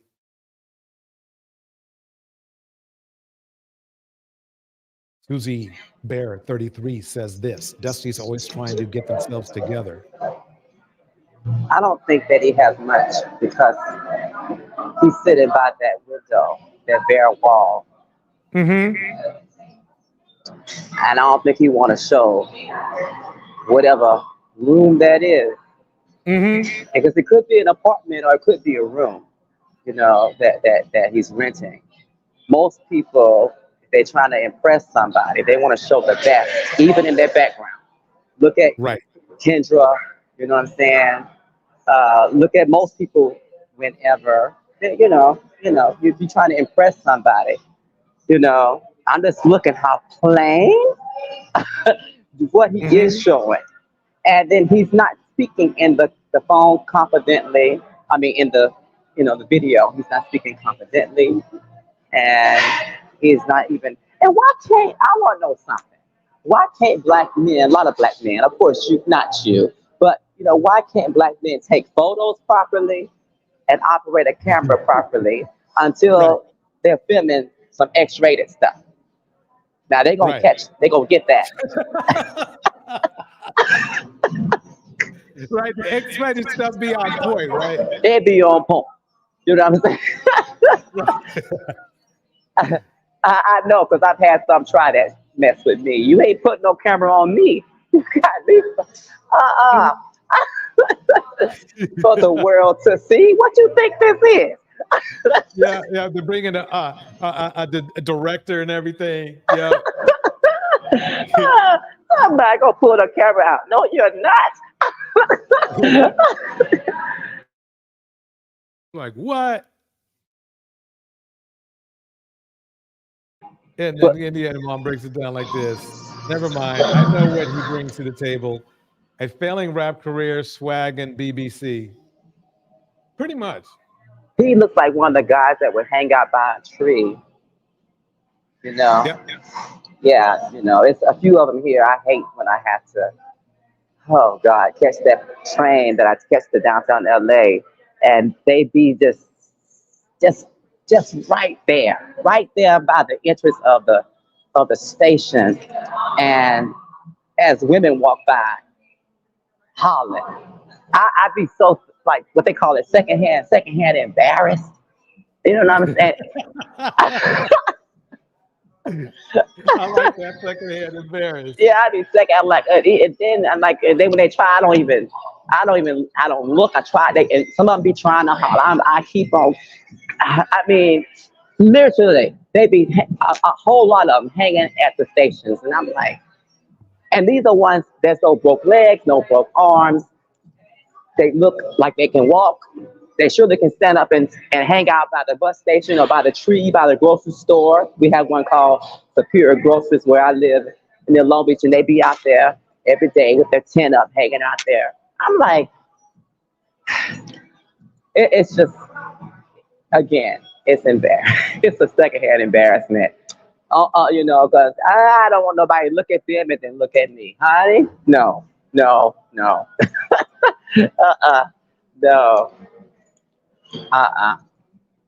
Because sometimes I've been around some other women that saw some dust buckets, other races of women, and they always tend to want to look at a black woman. Don't look at me, sweetie. I ain't got nothing to do with it. You're the preference, honey. Go for it. Welcome to the stage, Darnell. How you doing tonight? Oh, I'm doing all right, DJ Torch. How about yourself? Doing good. All right. I had to put on my 49er jacket. Oh, look at that. Yeah. Yes, sir. They're doing good this year. Yeah. We clinched the first playoff spot in the NFL this year. So that's good. I ain't gonna lie though. Even though I'm a 49er fan, my money's still on Dallas. You think Dallas? Well, I think they're going to win home field advantage. Oh, okay. This is what I feel. If we have to speak sports for a second, and only for a second, Dallas is really good at losing. I mean, don't get me wrong; they're winning, right? Yeah. But they're really good at throwing games. Yeah. So I think Yeah. they're gonna give the Niners a chance to get, you know, the home field advantage, because I just never have seen Dallas just like be solid. I don't know what it is. They're a good team. Yeah, I blame Jerry Jones, the owner. I blame Mm-hmm. him. You know, he just like, you know, he wants to control everything instead of just being the owner and let, you know, the people that you hire do Yeah. their job. So what do you think about the guy we got on the screen? Have you seen any of it? What we're about the gentleman right here who has a 5-month-old baby? Yes, yes, I've seen him. You know, on the, you know, on your show. Yes, I've seen him. So what are your thoughts so far with the little bit you've seen? I need more information. Okay. Yeah. No. Sit back, relax. You don't have to force it. Okay. Susie Bear says this: they hate Russell the same way they hate a black woman who divests. They don't like seeing healthy, neurotypical, functional families and relationships. Exactly that. Exactly that. Here we go. So what's too many kids for you? I think 2 is like max. 2 max, okay. Would you date a woman that had a 5-month-old baby? Yeah. You would, okay. And also, this woman has to be okay with you having female friends you once slept with. No. I was saying, like, well, just because when I'm in a relationship, I don't talk to those friends. Like, I cut them off during that time. Like, if I'm in a relationship. So. But your baby I don't know if I believe anything he's saying, really, but let's keep it going. mama had trust issues because you was talking to those friends. No, I wasn't talking to those friends. She just saw me texting friends that were women. They weren't the friends that I was actually like. He doesn't seem to understand. He's either acting like he doesn't understand or comprehend what she's asking him, or he's trying to distract. We all knew that before what he said is that she had a problem with him having female friends, which are the same female friends that is now admitting that he's texting. I had did something with, though. So you threw your whole relationship away with a woman you had a child with because you couldn't just stop texting women? Sorry, I couldn't hear you. You said what? You threw away your whole family because you couldn't stop texting women? No, it wasn't that. It was just more. It was more than that. I just don't want to air out her. Oh, it was on her. No, it was. I mean, it could have been both. It was you. Could have. The way you talking. No, I'm saying I understand. I can understand. Let me stop it right there. Susie Bear says a black woman suffering and struggling through life and being anchored by a kid is what is sexually arousing to them. A lady says, Susie, I was thinking I was about to say the same thing. Yeah. And it's sad. It's really sad. New Diamond is back. Let me go a little bit further, and then we'll comment a little bit more in a minute. Why she was a little irritated with me, but I understand me being irritated with it too. But it wasn't just the friend part. It was more, I just don't want to put her information out and all of that too. So I'm that was the main thing. That was our last argument, was kind of about that. Or like her telling me, oh, if we break up, you can't see your kid type of thing. And that was I was like, I'm kind of done. She's always. I don't know why. Number one, I don't know why he's airing out that kind of laundry on this show. Number one, as he said, and number two, I don't believe him. Yeah, I have to agree. I don't believe him. I think he was trying to play both sides of the fence. That's just my opinion. Yeah. I think the vibe he gets me is that there's more to the story on his end that's not good. For a women are rarely, it's very rare to almost none that a woman after a good breakup wants the father to completely disappear. It just doesn't happen. Why would you push away somebody who wants to feed your child and give your child the nurturing you want them to give? It's not like, no, there's something else going on here. Yeah, I have to agree. There is something else going on. I mean, the fact that he just refused to quit talking to the, his so-called female friends. I mean, it's like you have to put yourself in her shoes. And if, she had a bunch of male friends, and she's just hitting them up all the time, talking with them, that would probably make you uncomfortable. You know what I'm saying? Right.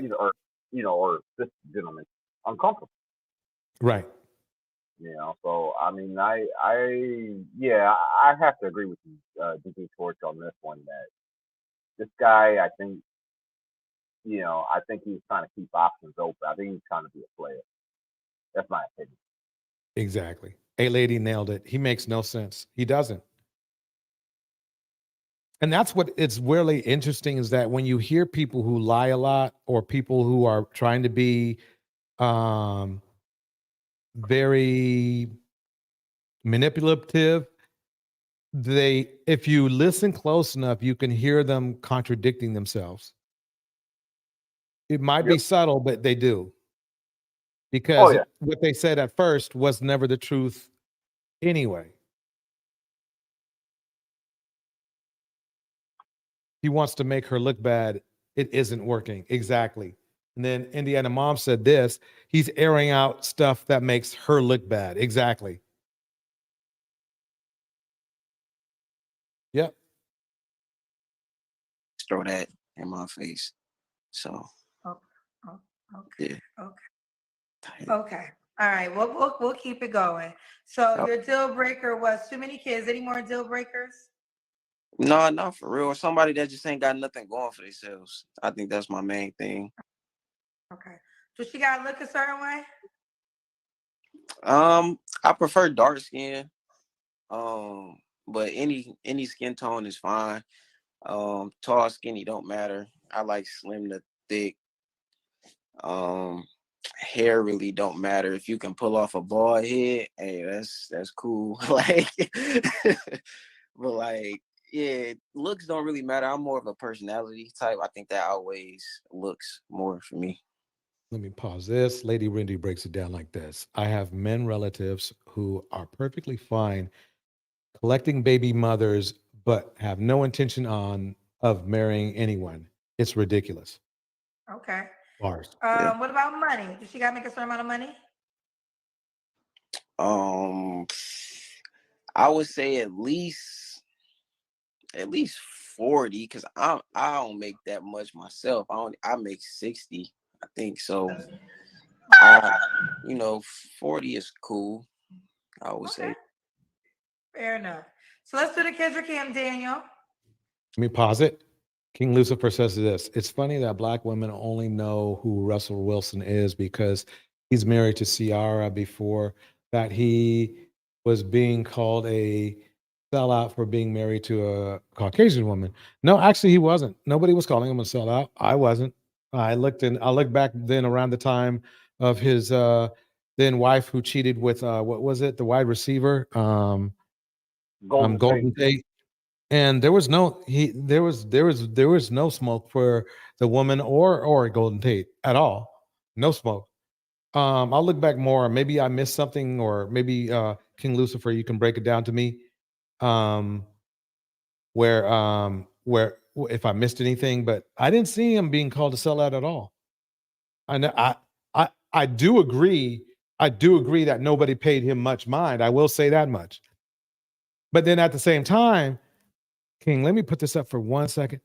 At the same time, King, well, it just shows you that how Ciara raised Russell's value up at the, maybe not our community, but in the community in general.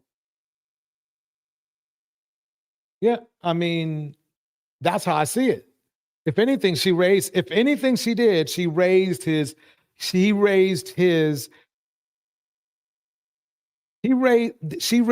value up. Maybe not in the Black community, because we were on that propaganda-ish about she's for the streets. But everywhere else, all the other people, he gets the keys to Denver and all that other stuff. He does all that philanthropy and all that kind of stuff. raise his value that he has a family right now. They are not caring about. They're not caring about where Ciara came from or anything like that. So to me, I understand that maybe more people know about Russell because of Ciara, but that just either way, it shows you the value of Ciara.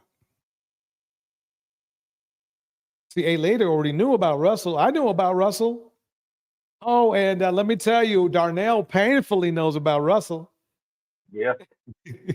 So enough. I mean, maybe in the conventional Black culture, maybe people weren't giving Russell that much attention, especially since he was playing for Seattle and not like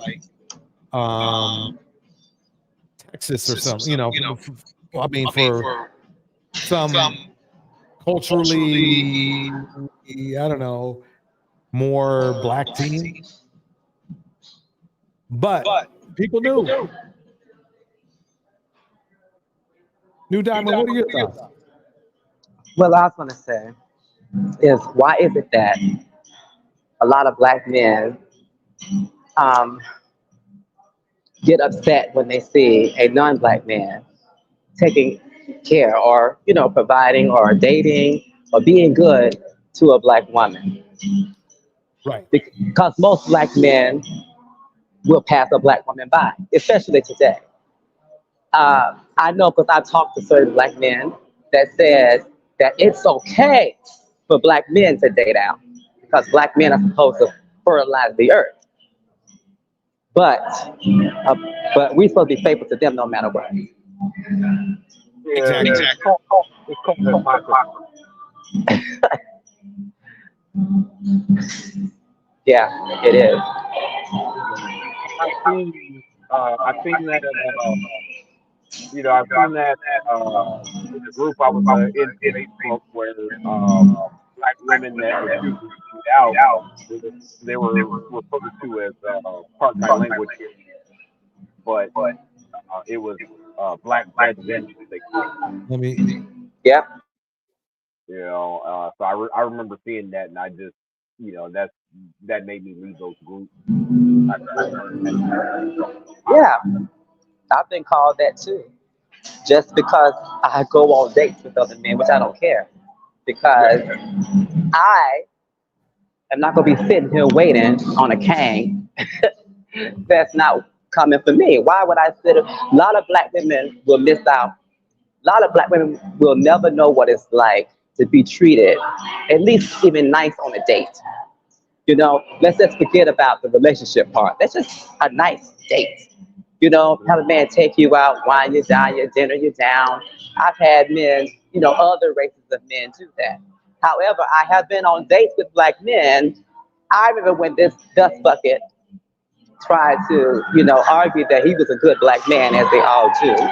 So he wanted to take me out, right? And he claimed about how much money he had, connections he had, all this stuff. Well, he picked me up and he took me to Red Lobster. Now, not really, I don't care. I love Red Lobster. It's okay. You know what I'm saying? It's like Applebee's, whatever. And the equivalent in my head, it's just like Applebee's, whatever. But I thought, okay, I thought you said you was this big time connected to politicians and stuff like this. And then he took me to Red Lobster. Okay, it didn't stop there. While we were eating, he was complaining about the prices of the menu at Red Lobster. He was complaining about the prices of the menu. He was up there. He was like, damn, they went up $4. And I'm looking at him. and then on top of that, so the waitress comes up to our table, and I looked at the menu and I told her what I wanted, and she mentioned some kind of special they had, right? That was 2 for something. It was a double deal, And but I wasn't interested in that. So anyway, she walked away, and then he says, "You should have got that. Why didn't you get that? We could have shared that. We could share that plate." What? This is supposed to be a date, right? Yes. I kid you not. And then that's not even what ended it. What ended it was when he kept referring. He said, you know, all the women, all women want me, honey, because, you know, I got all kind of connections. You see that girl, that woman over that hoe, I think it's the waitress over there, she keep looking over here at me. She's looking at you because of that ugly hair weave you got on, that he had like some kind of, I can't describe that hair piece that he had on his head. You know what I'm saying? Look, I don't know what the hair piece was on his head. But anyway, I'm like, you sitting there looking at other women? Are you serious? I'm talking about, so I stood up, and of course I went off. And I cussed him out, and then, you know, and then I left and called Uber because I had rode with him. So I called Uber, and then before I could block him, he texted, and he was calling me all kind of names. Damn. You know, so once again, he went there to prove me wrong, but he proved me right. Yep. Let me kick in some shout outs real quick. I'm gonna put I'm gonna put you on mute for just a second. Your mic is echoing. Okay, here we go. So I want to kick into some of the new people in the chat, which is Sugar Love, Susie Bear. We also have A Lady is here. We also have the Rack Girl in here. Tanya Sweat is here. Rich is up in here. We got everybody up in here. Tanya Sweat, Mr. DJ Music, Quita Ward. Okay, so I'm going to play a little bit more, and then we'll comment a little bit later. Here we go. Oh, see. Hold on. Let me get up. Because I just kind of came from the gym, but I ain't really got too much on. Hold on. But, oh, wait, you can't even see me like that. You can more so see me like that. But, yeah, I ain't got too much. The way my camera said, you can't really see me like that. We gotta see your legs though, so figure it out. Okay. I like the way she said that. Okay, there we go. All right, we see you. Yeah. All right, so I we don't know got what it is about the legs, but Detroit. okay. This woman gotta be in Detroit. Yeah, or somewhere close, like the outer city. Your audio's going out, babe. Can you hear me now? Yes, because the woman gotta be in Detroit. Yeah, Detroit, or at least like no more than 30 minutes away type deal. Okay, Detroit or no more than 30 minutes away. What's the age range you would date? You're 27. I would say 20, 25, maybe to 25 to 30. Welcome, Hazel. Welcome, Hazel, in the house. Okay, 25 to 30. When was your last relationship? That was 3 months ago. Three months ago, Yeah. with the mother to your 5-month-old child. Yeah. Okay. When was the last time you was intimate with someone? You don't have to answer. Last time I was intimate, a week ago. Who you sleep with a week ago? I mean, somebody like it wasn't a random. Yeah, like somebody he slept with while his woman was pregnant. It wasn't random. Was it your baby mama? No. Was it one of the friends that you started texting again? Yeah, I ain't gonna. All right, there it goes. There it is. I there said it is, earlier. folks. I said it earlier. You sure did, Darnell. Why don't you break it down for me, Darnell? What do you think? What do you think? Well, I mean, just like I said, I was like, he's playing both sides of the fence, and when Kendra asked him that question, was it a woman that you've been texting? And yeah, it was, there you go. That's proof in the pudding right there. Yep. Well. Yep. Fiona says this. Kendra actually continued interviewing him after he said he has a 5-month-old. You can't make this stuff up. Yeah. And sadly, somebody will choose him. Somebody will choose him. That's the sad part. That is the sad part. I ain't gonna lie. Since I'm on here, I ain't gonna lie. No, yeah. Well, you could have not answered. You know, that's how that is your free pass question. No, But if yeah, you answer it, I'm going to deep dive to it. I'm a Okay, truthful so person, so it's cool. so in a sense, your baby mama was right to be concerned with you texting people you once slept with. That's like vagina on reserve. Yeah, no, she has that right for sure. But like I said, I had cut them all off during that time. You ain't cut them off. They was in queue. Nah. They was in queue for argument. No. It's She said it right. I don't know. Like I said, I cut them off. Or she Yeah, said she did. She nailed them. They was in the queue, and I wouldn't be surprised if they was in the mix as well. texting somebody, she'd be like, "You can't text him." I'd be like, "All right, I'll stop texting." So it wasn't like I was just ignoring her type. They are his line. Your 3 flaws, you have to work on. Yeah, I knew he's lying. He's starting to crumble on TV. Daniel. 3 flaws. Let me pause it right there for a minute. I need to make a quick point. Is that this is the problem I have is dudes be getting hella mad at me because I be exposing our behavior in the community, but they never talk about like checking their brother who might have been their brothers or trying to find ways to fix problems in the community. That's what gets me. I think they put out more energy trying to attack people for bringing things to attention that are true and fixing those problems. They put out more energy attacking the persons than fixing the problem. And that's why we're always going to have a problem. If you guys want to agree or disagree with my statement, feel free to do so. No, that's a good point. It's easier to attack than to actually try and fix and solve a problem. It's easier blaming and deflecting and blaming are the easiest things human beings can do, you know, versus trying to, okay, we got an issue, let's try to fix it. How do we fix it? You know, nobody wants to have the conversation on how to fix the problem, you know. So, DJ Torch, I actually agree with you on this one.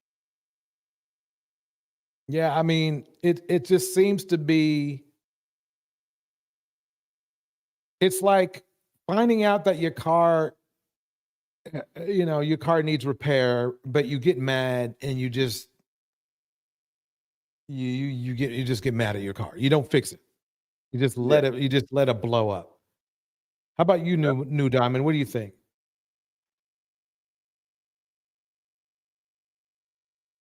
I'm sorry, I was trying to type. Oh God. No, take your time. Take your time. About what? We were just talking about how number one, he's blaming his baby mom after being caught for doing exactly what the baby mom accused him of doing. Yeah. I'm sorry, I got distracted because this dust sucker came in and just knocked some stuff over in the store. Sorry. As I was saying, when I said he was lying about the texting thing, as far as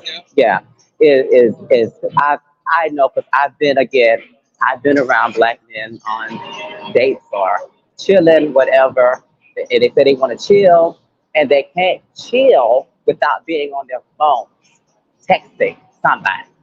Right. You know, I thought you said you'd come spend time with me. Then why are you on your phone? Oh, I'm just trying to. It ain't nothing. It ain't no girl. I can tell you that. Whatever, lie, whatever. You know what I'm saying? So, I mean, in my opinion, most black men just don't even know how to court, how to date. Mm-hmm. They don't even know what that means. You know, and a lot of them are on dating apps, and I'm like, I'm trying to figure out why. You know, like why? And then why are you swiping me? Don't be swiping me. You know. And my profile says, I'm gonna tell you, my profile is like, you can imagine, my profile is not like no other dating profile. And it makes it clear. But as I tell, and as I've heard other content creators say, is that Black men don't want mammies. They want the ones that don't want them or who say they don't want them. Right. You know? Couldn't agree more. And I can always tell when it's a decent Black man to respond, you know, which is very few, you know, and I still get into it with everybody in the conversation. But it is in respect with those. But the other ones, oh God, they be just making threats and all this and just, you know, you bad wrench, oh, you this stuff, you all kind of stuff. I even had one. I had one say, "Well, you wait till I see you. When I see you, it's on spot." After, you know, but real, after he just told me that he wasn't like that. That's what gets me. After he just told me he's not like that, I'm not like that. What you talking about in your profile? I read your profile, and then before you know it, he's emotional. You know, going back to what Priscilla said about the emotional thing. They want to say that women are emotional, but they are emotional. And that's why they can't handle rejection, because they're emotional. I mean, there's what you're saying, you know, about men having a hard time handling rejection. I mean, Lord knows, I mean, I myself, I had a hard time handling rejection myself. I'm guilty of it, you know, but at the same time, too, it's like there are times where there's a man, he does do his best. He tries his hardest, he does his best, and this woman is just playing him for a fool, stringing him along, et cetera, et cetera.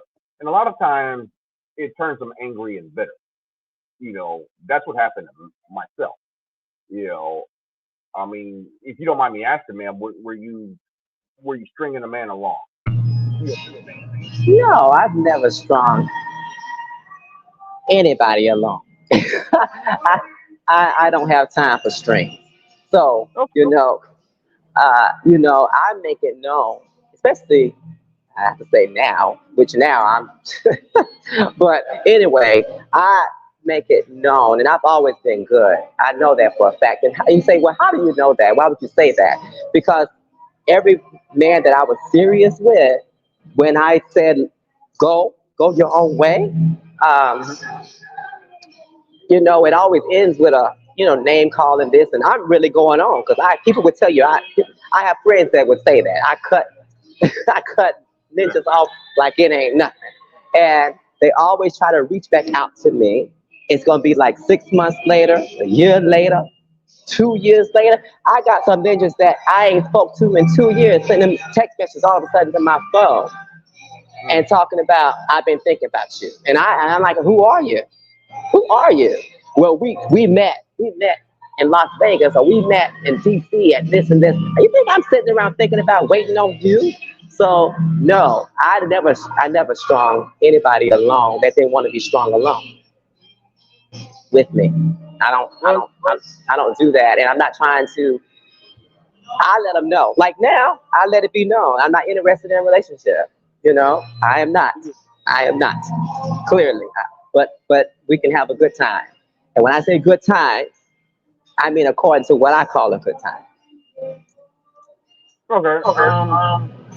But we're kind of a little disambiguous. Just to say, you said that you don't string anyone that don't want to be strong. Yes. Can you elaborate on that? Well, I'm saying that if a man is saying that he's interested in me, and I'm interested in him, and coming together and do, you know, dating, you know, then I'm if I'm serious about him, then I'm gonna say, okay, let's do it. You know, I'm not gonna pretend I like him, but you know, sadly, most men I've been with has never made more than me, and I don't make that much. I'm not wealthy at all, but they've never made more. They've always moved into my place, And and they've always complained about paying the light bill that Tyler Perry so promoted. Okay, and my mom used to tell me, you trying to be that same black woman that's out there. You see somebody, you want to see the potential. You know what I'm saying? And I've never chosen like straight up dust buckets either. Don't get me wrong. I don't go out here picking up at the bus stop. Okay, so I've met men in churches and business settings. You know what I'm saying, and whatever. You know what I'm saying? But I'm a musician. I'm a singer too, and so no, I found that I've also had partners that was jealous of that, trying to hold me back from that. Because when you are a musician or singer, you're gonna be in the light sometimes. You're gonna be on the stage sometimes. And a lot of black men can't admit that they're jealous and insecure about a successful or even a woman that's even got potential to be successful if they're not. And that's why my mama told me I should be dating men above my means. So, but I'm still looking. But I'm not. so, you know, so no, I've never strung anyone along just for games because I don't have time for that. I don't have time for that. All right. I'd like to welcome to the stage a lady. Hi, Torch. Am I echoing? Wait, New Diamond, let me hit a pause Not just to for a second. me. Wait, okay. Mic check. Okay, try it now.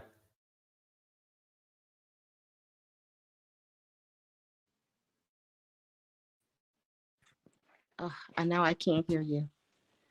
Oh, Okay, I'm can going you to hear keep me? working on it, Torch. Wait. I can hear Oh, you can't you. hear? Okay. Can I can hear you now. Can you hear me okay? Oh, okay. Cool. Hey, Torch, how you doing? You're doing good, hey, lady. How's Good. everything? Happy Hi, holidays. Really happy Darnell. holidays to everybody out there, too. Thank you. Happy holidays to everyone. I wanted to jump in on this because I'm from Detroit and story just sounded so familiar. I wanted to apologize to anyone in the chat or in the audience that may have been offended when I said I bet his friends are in the strip clubs. I have a personal story that relates to this. I worked with a gentleman and we were friends. We were more, colleagues. And he confided in me a lot, even, unsolicited. um, and he said, "Yeah, I have friends. I have friends." And his friends were in the strip club is always full of friends, and they make friends. The guys strip club is huge in Detroit. And they have this guy said he's from Detroit, so I know exactly where he was coming from. They have everyone in the strip club give their number because the ladies they have issues with holding on to money. A lot of times their money is fast money, so they rely on these so-called quote unquote friends for rides and gas money if they have a car and babysitter money. And these friends are always they need all the men that they can get. They need all the friends that they can get, and the men the attention and being around these beautiful women. So I'm sure the mother of his child was sick of it. She very likely could have been one of those women. Who Right. else would kind of subject themselves to this situation? And she knew exactly what he was doing because he said that she knew me when she got with me. Okay. So Right. now it's no longer fun. She's not that fun girl anymore now that she has a baby and responsibilities. So he's out of there. So I know that scenario. He's full of lies. That's my 2 I couldn't cents. agree more. I couldn't agree more. I think I mean, the thing is this is if he just wants to have fun, he should make sure he doesn't make fun babies. And he didn't do that. Right. You shouldn't be having a load of female friends that you're texting And then he says, well, then I let them go. He, lies. So he's not texting him this week. So that's when he let them go this week. You know what I'm Right. saying? So I could see right through him. Mm-hmm. All right, Darnell, how about you? Do you have any thoughts? Yeah, it's funny you mentioned that. I used to live in Detroit myself, lady. But I had a property up there too. But I inherited my great grandmother's house up there. Um, she lived on man, what was Don't tell us. it? Okay, yeah, I won't. But anyway, but yeah, I know exactly what you mean when you talk about the strip club scene. On the way leaving Detroit, I went to go see her on her birthday, and I had to, go back overseas, and I went. I had like hours. I had to check out of my hotel by noon, but the flight wasn't until like in the evening. So I decided, I had a taxi driver take me to one of the strip clubs, and you are right. I mean, the women up there, they do give you their number real quick. Keep in mind, this was 2011. So Detroit, as you know, Detroit, I think they went bankrupt around that time, or maybe a couple years before. Yes. But yeah, there was no money in Detroit. It's kind of funny you say that. That's why I was laughing when you were speaking earlier. But, Yeah, the hookers moved into the strip club. They came in for shelter. It was strip clubs were very good for attractive hookers who were previously on the street. Like, I mean, like they didn't, like when you think of a hooker, they didn't look like hookers. They didn't look like hookers to me, but they might have been, but yeah, like I said, it was real easy to get. I got this girl's number. I'm not gonna lie, I got this girl's number. I was just killing time, but she gave me her number and stuff. I came in there with pockets full of dollars, so that I think that kind of had something to do with it. But anyway, but yeah, I just thought that part was funny, but yeah, getting to what you said, I have to agree with you about this gentleman here in the video. Is that and I even called it like he, like he was keeping those women, at the ready. Yeah. Right. If he has so many friends, then why is he on a dating site? If he's got so many friends, he can't make girlfriends out of his friends. Right. Yeah. No, it kind of depends. It kind of depends on that. It kind of depends. It's like, okay, there are women that I'm friends with that I don't want to date. I'm friends with them, but I don't want to date them. I have no personal issues with them. It's just my opinion. They're just not dateable, or I don't see myself with them long term. He's sleeping with his friends, though, Darnell. He's Yeah. sleeping with his friends. So that's another comment. problem. Yep. How are you going to sleep with your friend? They're good enough to sleep with, but not to date. But if you sleep with them, you're risking them having your child. And that's another problem we have in our community. People we put in a category just to sleep with, and there's a lot of other derogatory, sneaky link and ridiculous stuff like that. What happens when you get your sneaky link pregnant? Just ignorant culture. Yes, ma'am, it is. It opens up a whole can of worms. Well, that's another slang term for black men. I know because they approach me like they are. They are you looking for a friend? Okay, and they don't mean platonic. They don't mean platonic. Okay, Right. but they'll throw that in there. I'm looking for a friend. Someone I can, see, every now and then. Yeah, but what's between there and here? Right. Who you seeing? So I usually say, well, define friendship or define friends, because see, y'all have terminology that interchanges to mean different stuff all the time. Yeah. Because you're saying you're looking for friends, but you're on a, you're on a dating app.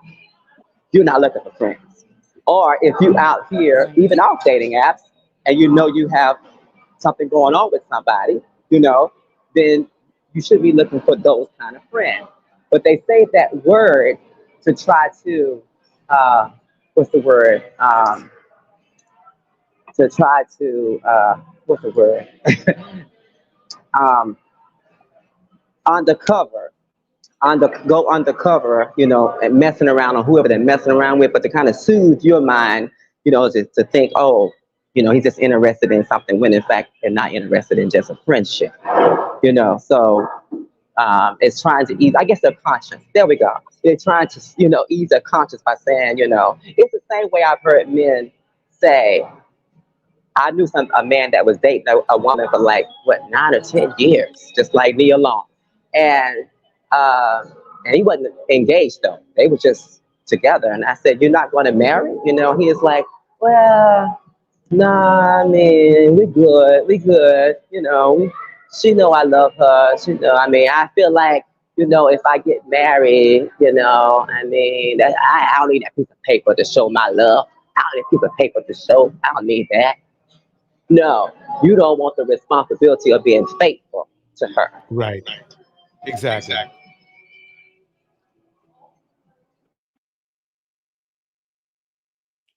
Well, not communication no more. That's something I've been working on. So that was one of my things. I'm getting better at it. Let's see. I guess going out more, taking girls on dates more. I've been doing that more too. And the third one, I can't think of nothing. You can't think of nothing? No, I don't think of. You. Yeah, somebody said lie. I don't lie. I'll be telling the truth. I really can't think of no flaws for real. You need an extra one? You need an extra one for the third to have 3? You got a 5-month-old baby. Well, I guess I wouldn't look at him as a flaw, though. He's not a flaw to you, but he might be something that a woman has to, he's definitely something a woman has to consider that is dating you. Yeah, no, yeah, most definitely. I know that, let me be clear with this. I'm not calling the child a flaw. So let me be clear on that before all you, oh my God, Kendra. No, the reality is, whether y'all want to admit it or not, when you have children, especially young children, that is a strong consideration for a person before they date you, because they have to now consider, all right, your child is 5 months. The first Christmas is coming up. You got a lot of first everything. You got baby shop, birthdays, holidays. If I'm a man, if I'm a woman, He's not worried or thinking about any of that. He probably doesn't think about the kid at all. No, if he really, the way she put it, or I'm sorry. Go ahead. I'm sorry. Go ahead, DJ. I was gonna say, I think either she put it this way or you did, but he has a whole family. He has a brand new family and a son, and he's out here trying to get something wet. He should be at home trying to make that work. Yep, it's ridiculous. It is. I mean, it's one thing if he had tried for a couple years or whatever, and they went through. You just had a kid with somebody, which to me is a higher level than being married to somebody. But he's just like, oh, whatever, and just moves on. That's weird. Well, this is where I have to put the women in check in at this point. This is 2023, and we have to stop giving our bodies to people who don't deserve it. And statistics, you can just look around, you can look in your families, you can look at your friends, and good and damn well, if you have a baby by a man who, even if he was your friend and you're not married and you have no commitment and no ring, odds are you're going to end up alone with that kid. I mean, that's what the statistics are. More likely than not, you're going to be raising that kid on your own. So why do it unless you want struggle. So I have to say both men and women in our community, they love the struggle and they don't mind bringing a poor child into the struggle. And I'm just so disgusted. Yeah, I agree. I agree. A lot of that comes from too. I watch a lot of content creators, and ones that I like, of course, and those I don't like too. But I don't last too long in the chat. But it also comes from like I was watching this video that a speaking one was talking about. What's that Ali woman name? I can't say her first name, but she was like the mammy of the 80s or something like that.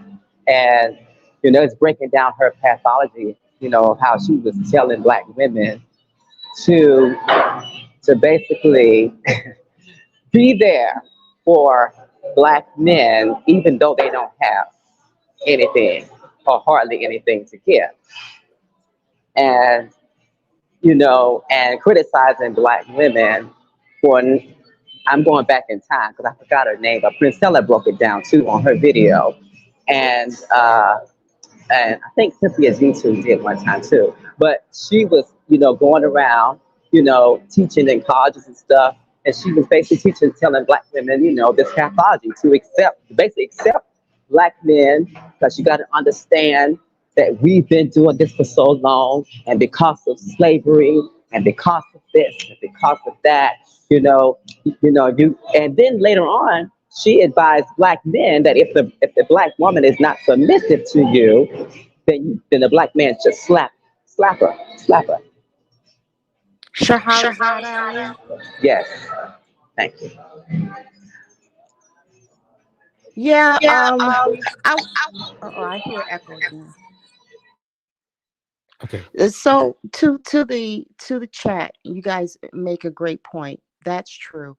You can't fully vet anyone. You can have a ring and you can have a marriage and you still get cheated on.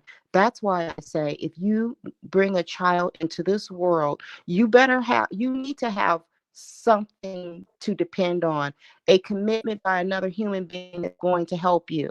A piece of paper with a signature on it helps. How about a house? That helps too. How about some money in the bank before you do it, so that you're not subjecting your child to poverty when you don't have to. If you want to be in a struggle relationship, have at it. I'm all for you struggling somewhere with your sneaky link, and but you bring a child into the world, now you're asking taxpayers to foot the bill for your negligent behavior. It's up to you. We all, it's not going to change, obviously. But I would say a marriage at least gives the child a foundation, a piece of paper that they can at least point to and say, well, at least sometime, instead of daddy is. That makes a big difference to a child, believe it or not. Excellent point. Excellent point. Darnell, you have any thoughts? No, sir, not at this time. Got it. Let me roll. Here we go. A man with a 5-month-old child. What's Christmas Day? Do I have to be open-minded that he wants to sleep over at baby mama house because it's the baby's first Christmas and the baby's 5 months? We didn't even get to a year yet. There's a lot of things that you have to adjust when you date a person with young kids. And if you're going to love on that person, you have to also love on that child. And you have to compromise in ways in dating. So that's what I mean when I say it's a flaw. Not the aspect of the child being a flaw. It's the relationship, dating, compromise you're going to have to make. No, yeah, I definitely I understand what you're saying. It definitely comes with a lot, and He doesn't care. He really doesn't care. But let me keep it going. A lot of people think that since we're so like we just kind of broke up, it's fresh. They think people go back to their baby moms or whatever. So I know it's definitely a lot to think about for sure. I ain't done that. Fair enough. All right, now you get to redeem yourself with this question. Okay. Why would a woman be lucky to be with you? I feel like Okay, let's think about his history before he answers it. Okay, so he made a woman a baby mother and left. With what I call trust issues is something that can be worked through. So that's what I see. And then he for all we know, he cheated on her. So that's my thinking. What do y'all think? I think Oh so. yeah. Oh yeah. He's a cheater. I think so. Yes, I have to agree. I think he's a cheater. Okay, let's see what comes up. Here we go. a woman would be lucky to be with me because I'm not. Well, I don't want to say it the wrong way, but I ain't no bum. Like a lot of dudes out here, I feel like, well, not a lot of dudes, but when women tell me like, oh, people they ain't got nothing going for themselves, like I got a decent job, a good job to me. I got my own place. I got transportation. I'm taking care of myself, taking care of the kid now. And I'm pretty chill. Like I ain't out here doing too much. I'm myself. I stay in the crib. Obviously irresponsible if you made somebody pregnant that you knew you weren't getting along with. And I'm ambitious. I like, so I'm trying to get my own career own business started and everything like that. So I'm just, out here trying to take care of business. Well, if he properly takes care of that little kid, he won't have any capital to start a business. Now I'm gonna say this. Now I did kind of give you a hard time, rightfully so, but I'm No. gonna give you a moment of fairness because I see a lot of women with a lot of cousins, Kendra cousins in the comment section saying, "Oh, we could have skipped the last question. Get him out of here." Now, ladies, here's a double standard moment because when I have women with young babies, you guys are way more sympathetic. You are way more like she is learning. She made a life choice. Like she's trying to do better. You give her more sympathy. So if you want to give a girl that would be on my show, She cannot compare the two. This is where I disagree with Kendra. I understand what she's saying. I mean, the young ladies, but I don't see that many young ladies right after they have a kid trying to get back in the mix. I just don't. It's like one out of her show, I might have seen in the last year or two, maybe two women, and I watch a lot of her videos. Maybe two women who like after a couple months after they had a kid, try to get back out there. So let me see what she's gonna say though. So baby, sympathy that you would have to give it to the man, or you weigh them both equally the same. Now that is the fairest thing. And my thing is this: is that again, you can't weigh them equally the same. They're two different situations. The woman is stuck with the kid. If dude left, he's acting like he's got a kid to take care of, but let's face it, he's not going to be taking care of that child. He might send some money, he might come by every once in a while and drop off a couple things. That's just the extent of it. And the reason I know this is the reason is because he's already out here trying to find somebody else to spend time with instead of his own child, which in their infancy is when they need the most time with their children. I don't know. Let me calm down. If anybody wants to comment on that or disagree with what I said, please do. I mean, I do have to disagree to a standpoint. Like, my ex-fiance. Okay, go ahead. I was just gonna say my ex-fiance, for example. When she left me officially into 2016, December 2016, maybe January 2017, and she ended up getting married to another guy. Wait, did she have a kid with you? No children with me. We're not talking about the same situation then. Well, that's where I'm getting. That's where I'm about to get to. Okay, go ahead. Is she married the guy that she left me for? She ended up marrying him. He walked out on her, and he had got her pregnant. He didn't know she was pregnant until after, but she tried coming back to me, immediately while she was still pregnant with his child. You know, she tried Okay. coming back. You know, so I mean, there are women out there that are scandalous like that, just like this guy. There are women that are scandalous out there. I mean, my fiance, she tried to pull that on me. You know, I mean, literally, she sent me a text out of the blue one day. You still want to marry me? And I was like, what? You know, you're already married.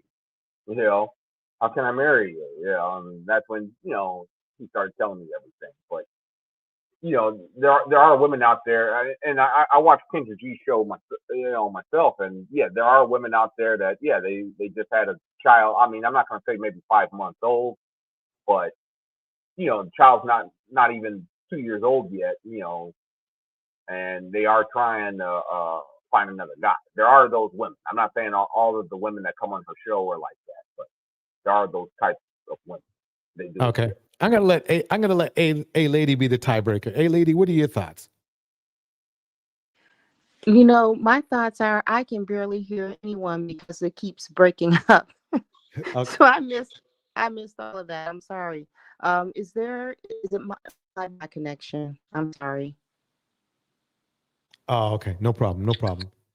Basically, Okay. I guess what we were commenting about, I don't know if you heard my short speech, but I was saying how Give me your speech again.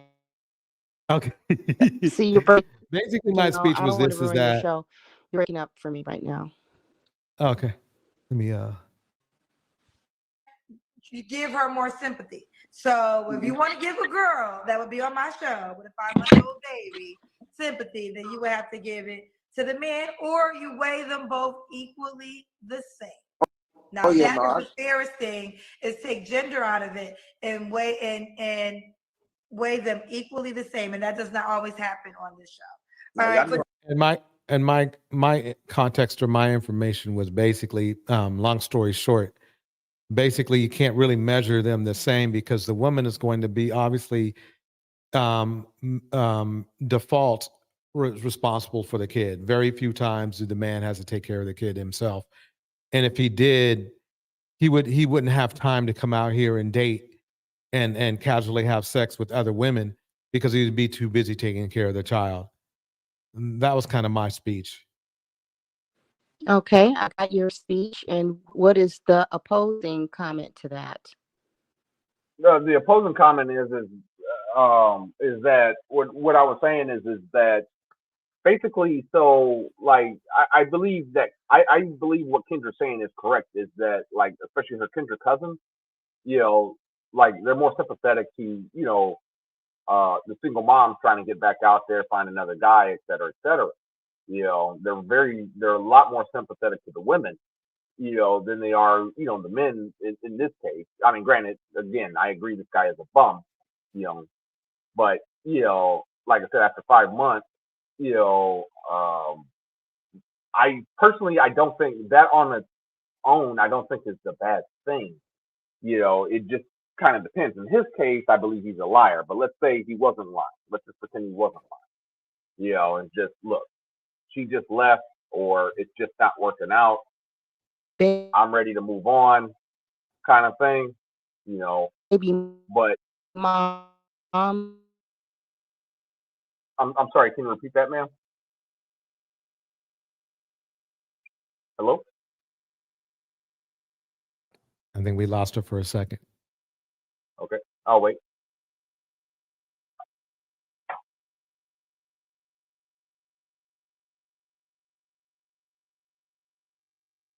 While we wait for a lady to reconnect, New Diamond, do you have any thoughts? What do you think? I don't want no scrub. That's what you don't want I don't want no scrub. TLC. Scrub. Got it. I don't want no scrub. No, I think that he's full of, you know what, you know, he's you know, it's no shock. I mean, he's trying to present. I mean, I'm not saying, hey, you know, I just think that, first of all, he said that he's getting ready to start a business, and again, I just said that a lot of even black men that I've met have said that when they meet you, that they want to get ready to start something, get ready to start something, you know. And you should have already started that, and at least had it going before you had a baby. Yeah. Right. I have to agree. I have to agree with you on that because it's like, okay, you're not going to start a business and then try to find a relationship, you know, at the same time. I mean, that's just not going to work, you know, because you're going to have to you have to focus, especially if you're starting a business for the first 2 years. You're going to be balls to the wall, pardon my expression there, but you know, you're going to be, you know, on the grind, focusing on the business. You don't have time for a relationship trying to start a business, you know. So yeah, I definitely don't believe him on that. You know, if you're trying to start a business, but the only thing you know, that I was saying before a lady got, you know, had dropped off.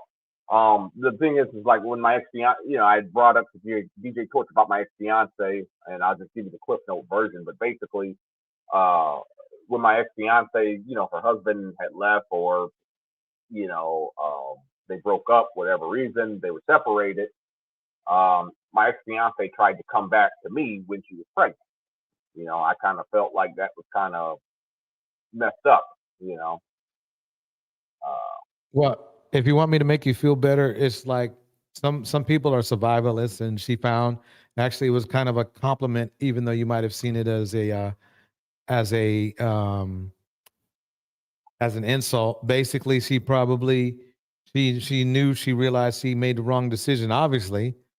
You know what I mean? And then she's like, well, she could have just moved on to somebody else, if you think about it. So, I mean, don't get me wrong. I'm not saying that you should have gone back with her, because I don't think you should have. But at the same time, know that she could have just moved on with somebody else in her condition, but wanted to move in with you. So I wouldn't be bitter. I wouldn't be bitter about that. I mean, the thing is that people, that's just how it is. I'm not making her sound better either, because what she did to you was wrong. But basically,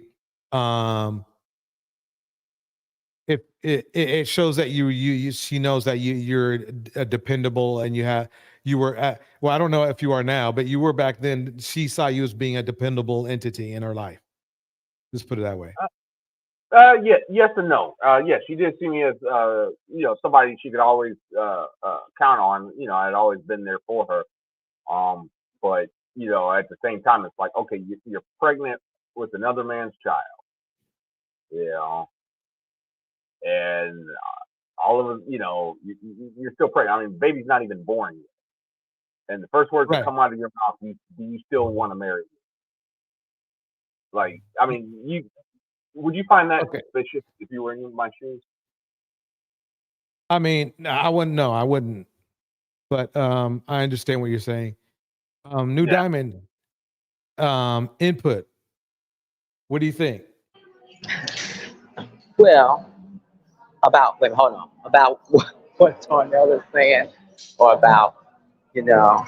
I mean, just a quick thought on what Darnell was saying.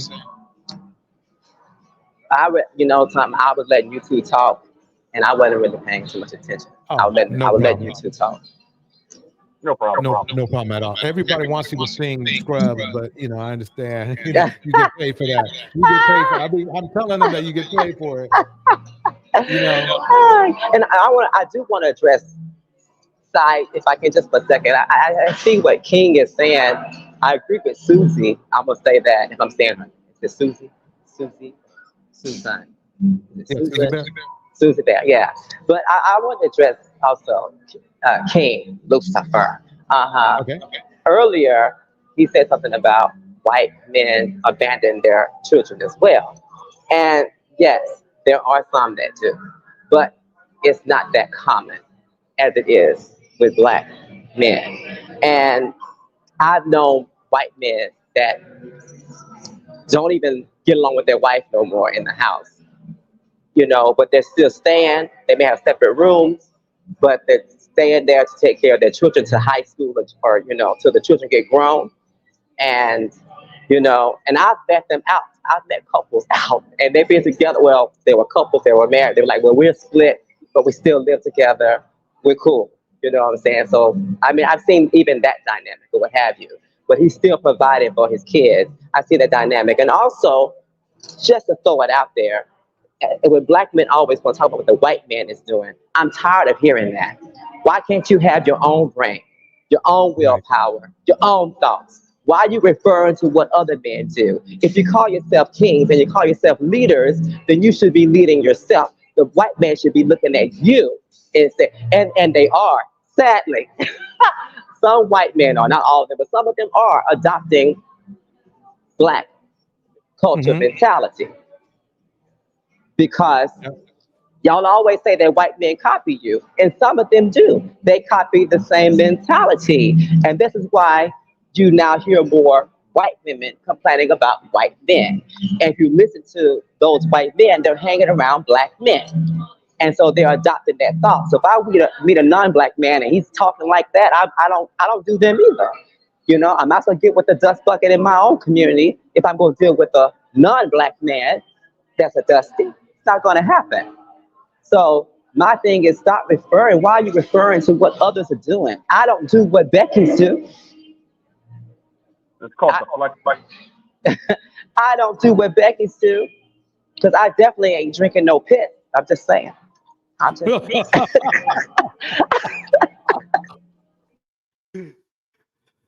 Oh man. Oh god, the chat and the panel was popping tonight. Okay, let me play a little bit more, and then we'll call it a night, everybody. Here we go. Daniel, yes, what you want to say, honey? Huh? What do you want to say? No, I said I knew I was gonna get a hard time, but somebody asked me about to pay child support in here too. No, I don't, because I mean I still have my kid too and take care of him, so I don't. Don't pay child support because. Wait a minute. Something don't make sense. He did say he has the kid, so that's understandable. You don't pay if you have the child. You shouldn't pay. No, he has a child, right? He has a child, right? But at first he didn't make it seem like the child was staying with him. He said that earlier. He didn't say anything about the child being with him. The child, I can tell you right now, I've been reading him all night. The child's not with him all the time. And if it's not with him all the time, he's paying child support. And if he's not paying, it's kind of like how people make up their own rules and laws instead of what the laws and rules that are really in place make you do that. So he's going to turn out in the same situation. He's going to turn out in the same situation that a lot of black men do, including Kevin Samuels, where they don't pay their child support thinking they don't need to pay their child support. And then 10 years later, the court says the bill is due. You see what I'm saying? That's because he's paying, unless he's got full custody of the child, which if he did, there's no way he's going out he's not, there's no way he would even think about trying to find a new woman. You see what I'm saying? If you got full custody of your child, you're taking care of the kid. He's taking care of the kid 24/7. But that's not the case, because he wouldn't, especially for somebody who, I assume this is his first child, you would be too busy trying to take care of the kid and learning how to take care of your own child to even think about going out.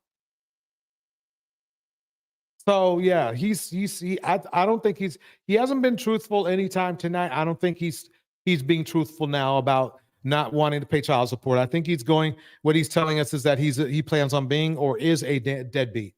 Now, the fairest thing is take gender out of it and weigh them equally the same, and that does not always happen on this show. All right, but Daniel, yes, what you want to say, honey? Huh? What do you want to say? No, I said I knew I was gonna get a hard time, but somebody asked me about to pay child support in here too. No, I don't, because I mean I still have my kid too and take care of him, so I don't. Don't pay child support because you see, taking care of your kid does not mean you don't pay child support.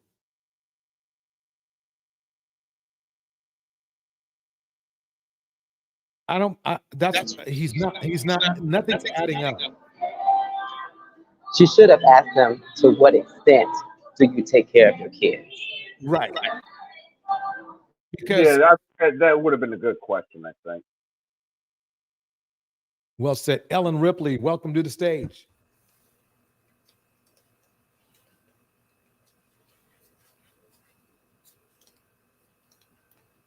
I guess Ellen is still out fighting aliens. I'm so sorry. I missed the show.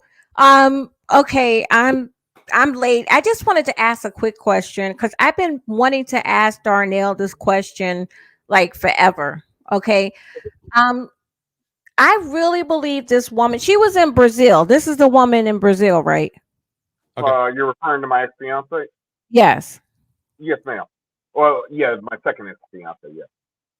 Okay, so do you believe that, like, I believe that it was just because of the sex, Darnell. I believe that she Ussy whipped you, and that's what I mean.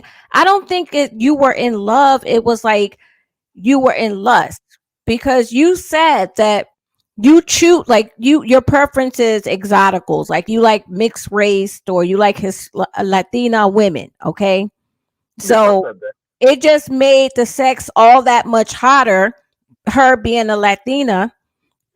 And I just feel like you were just, it was just something she played with your mind. And you were willing to stay to the end. I just want to know what made you leave. That's the only thing I wanted. What made you finally give up, or did she leave you? She left me, but the thing is that I was with her for like she left me in 2016. I met her in 2011. So, I mean, that's 5 years. I mean, that's a long time for lust. Wouldn't you say?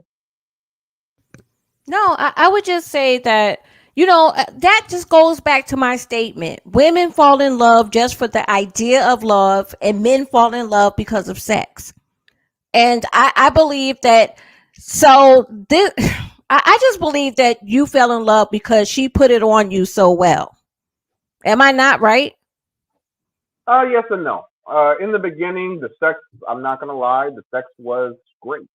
It was, just like you said, as you would say, put it on me. Yeah, I'm not going to lie, she did in the very beginning. But later on, the sex began to kind of deteriorate. But I still tried to keep the, relationship going, even though things were going down the tube. I still kept trying.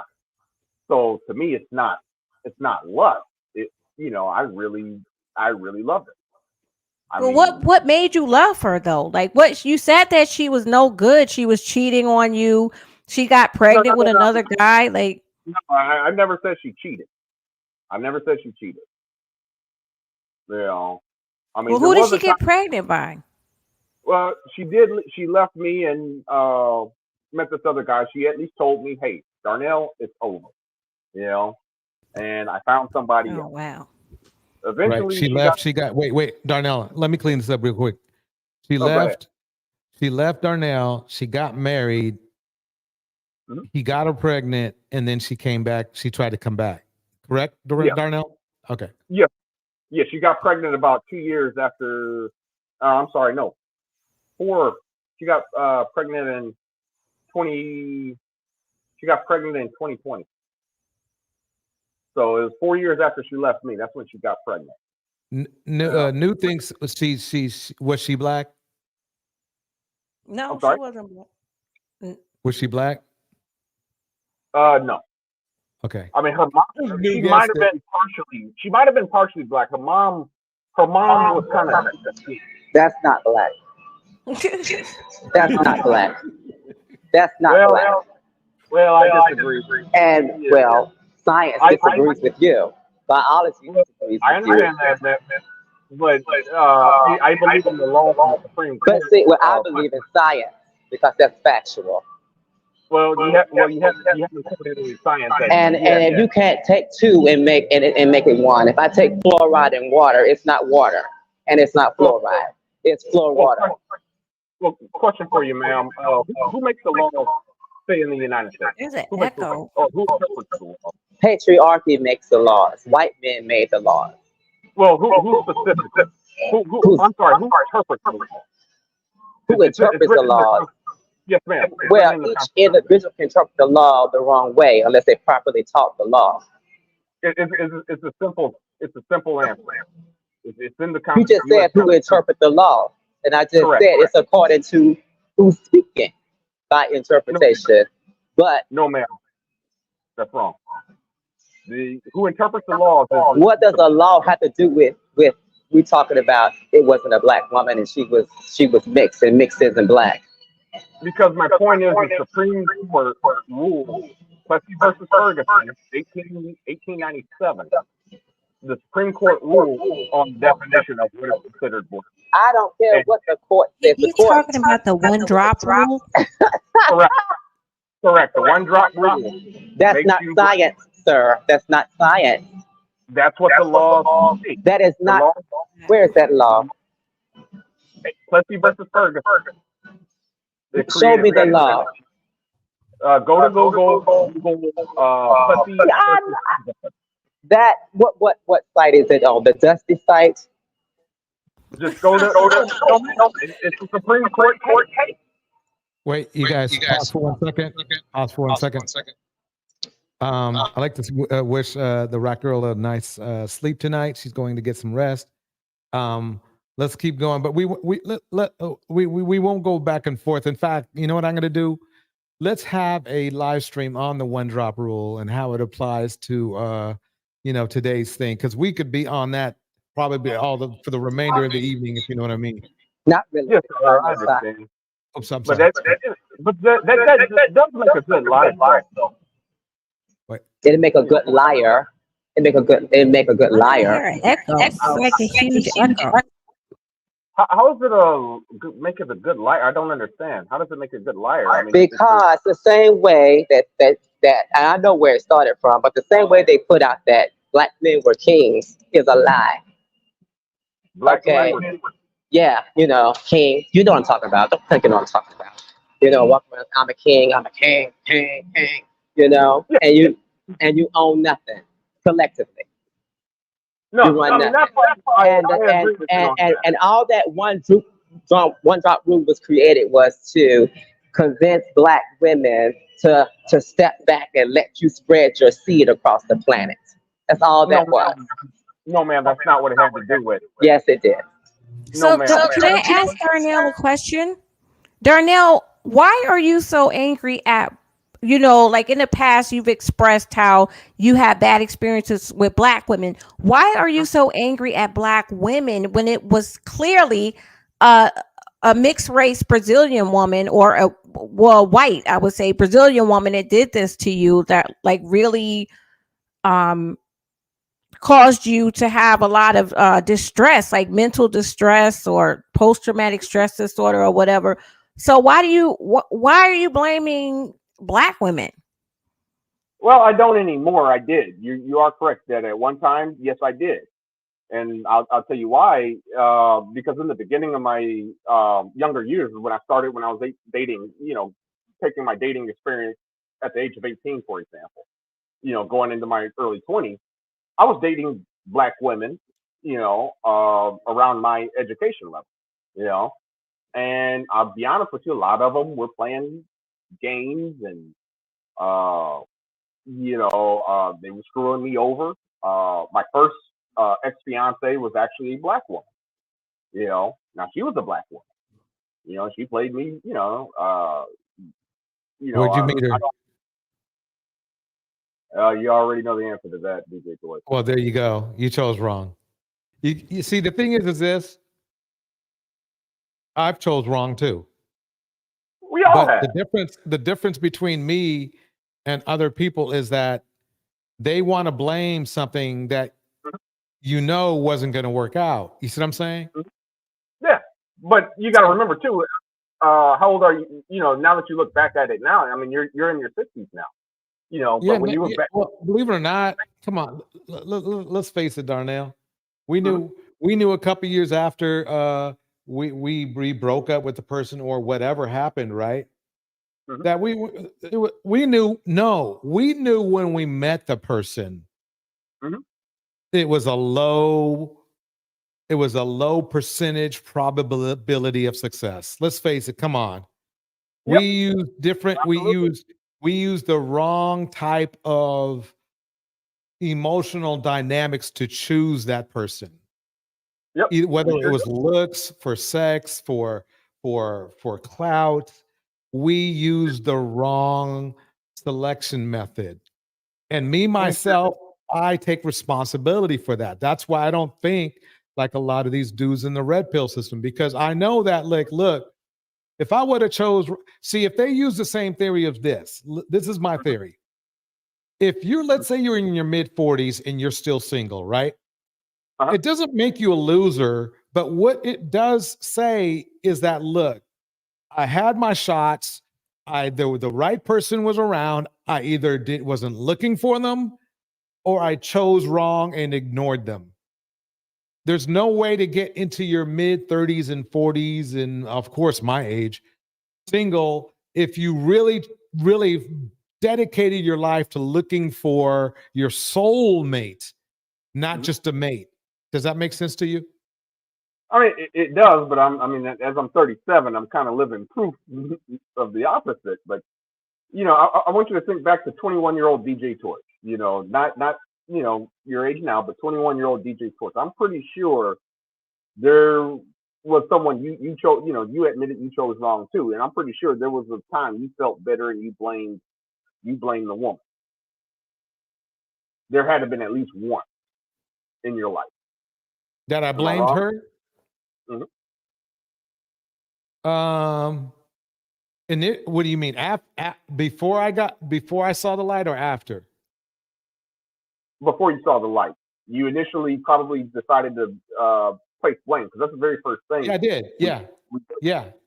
That's the very first thing we do, is we try to blame. We're in denial. Right. Try to blame. But then when you the thing is this. That's and you nailed it. It's a point of denial. The thing is, it doesn't make it any more correct to do that. No, but I can't go back into Darnell, 21-year-old Darnell, and correct. All I can do is admit. Right. But to see, the thing is that what Ellen is feeling from you is that, see, she doesn't know about your past, right? Unless we only know from what you've been telling us. And at least half the time, you are placing blame on these people, knowing who these people are. Just like when I said, so what did your former fiance do? You saw what you said, right? You said the first thing that came out of your mouth was, "Oh, like, okay, we know, right?" Yeah. Well, I did say this. I did say the story. I did tell you the story before in the previous one. I mean, okay. So the thing is this: you knew it was low. I think you knew when you got into the relationship that at best you would have to work hard to make it work. Correct? I never should have even. Right. I worked hard, but I never should have even tried. I should have just knew. Right. Exactly. But see, that's the thing. So you can't really you can't use a guaranteed failure as an example of what a bad relationship it was. You see what I'm saying? Correct. You knew it was a train wreck before you said hello to her.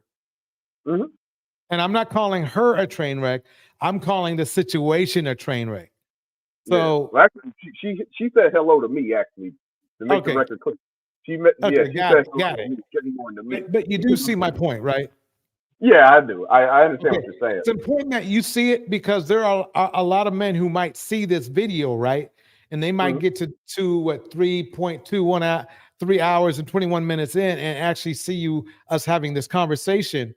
And to see, the thing is that most men, believe it or not, I would say at least 70% of the men blame the relationship on the woman.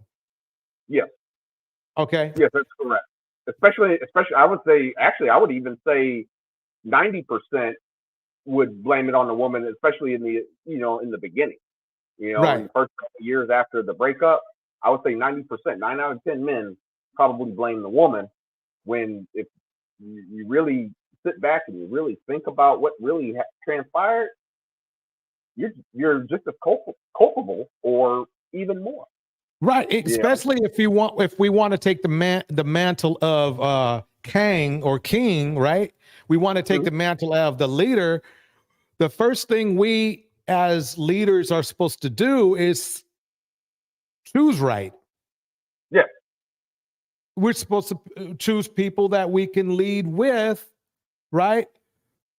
Or that are just better selections. So what's happening, what I believe in the manosphere and all over the place, is we're making bad selections and then blaming our recipients on that we made a bad selection with for the problem that we are now in, or the failure of the relationship. Well, that's why the manosphere is as big as it is. I mean, Right. think of where their support, comes from. These are guys that feel, and again, I'm saying they feel, not saying they were, but they feel like they were screwed over, Right. by a woman. They blame the woman. So what are they going to do? They're going to reach out, now that we got the internet, it's even easier now. And you look for a sense of community or bonding. Exactly. So I recognize that too, but just to answer finish answering Miss Ellen Ripley's question. So basically, like I said, because I was dating black women before, the very first thing that happened, like I said, none of those relationships worked out.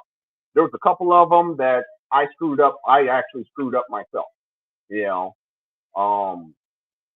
But I mean, you want to know the truth? I could have married a girl that her and we went to the same church together. We went to the same middle school together. Everybody was saying we were going to get married. Everybody used to laugh at it. Oh, darn it, you're going to marry sister so and so in the church. Everybody used to make fun of me. I bet you she was beautiful too. But I guess and that's what I'm talking about. My sister she still is, by the way. She still is. I'm sorry, go ahead, but she still is. I have an older sister. My sister is drop dead gorgeous. She has one of the most beautiful shapes that I've ever seen. Okay, she just graduated medical school. She just graduated now she's an intern, and she's still a virgin. Like, she doesn't, because my father, he was really strict, but especially with her, but she can't find love because guys find her to be corny because she wears like really long skirts. She covers up a lot, and they don't want to work to get to know the woman. They don't want to they just want anything that's a thought or just easy or fast. And that's why I go so hard at these manosphere guys, because these corny guys, right? They think that they could get like 9s and 10s. So they run up in these clubs chasing anything with a fat ass and a cute face. And then when they get played, they want to take it out. They want to delete all black women, all black women. I won't go that far and say they want to delete all black women, but I will say they do become bitter. I will say that. But I can just say that I used to work as a bartender for a strip club, and I've seen during my 5 years working there, I seen so many women deleted, stalked, beat up because these guys, like these corny guys, come in the club and they think that they could they think they're gonna wife up these women, and these women are tigers in the bedroom, so they just get played, and now you have the manosphere and the red pill, and it's just ridiculous. Black women, you know what, we just need to strap up. That's all I wanted to say. Just stay strapped. Yeah, strap. Well, depending on strap up, definition of strap up, but I'm talking about I should have been more specific. We need to get a weapons permit. We need to learn how to shoot a gun. We need to take self-defense classes, because it's going to get, I'm sorry to say, but black men are delusional. They think that they're going to get these these like 9 and 10 Latinas, or they're gonna get some beautiful women, and they're just gonna go to the top. Like it's gonna take them to the top. That's why they call them stargates.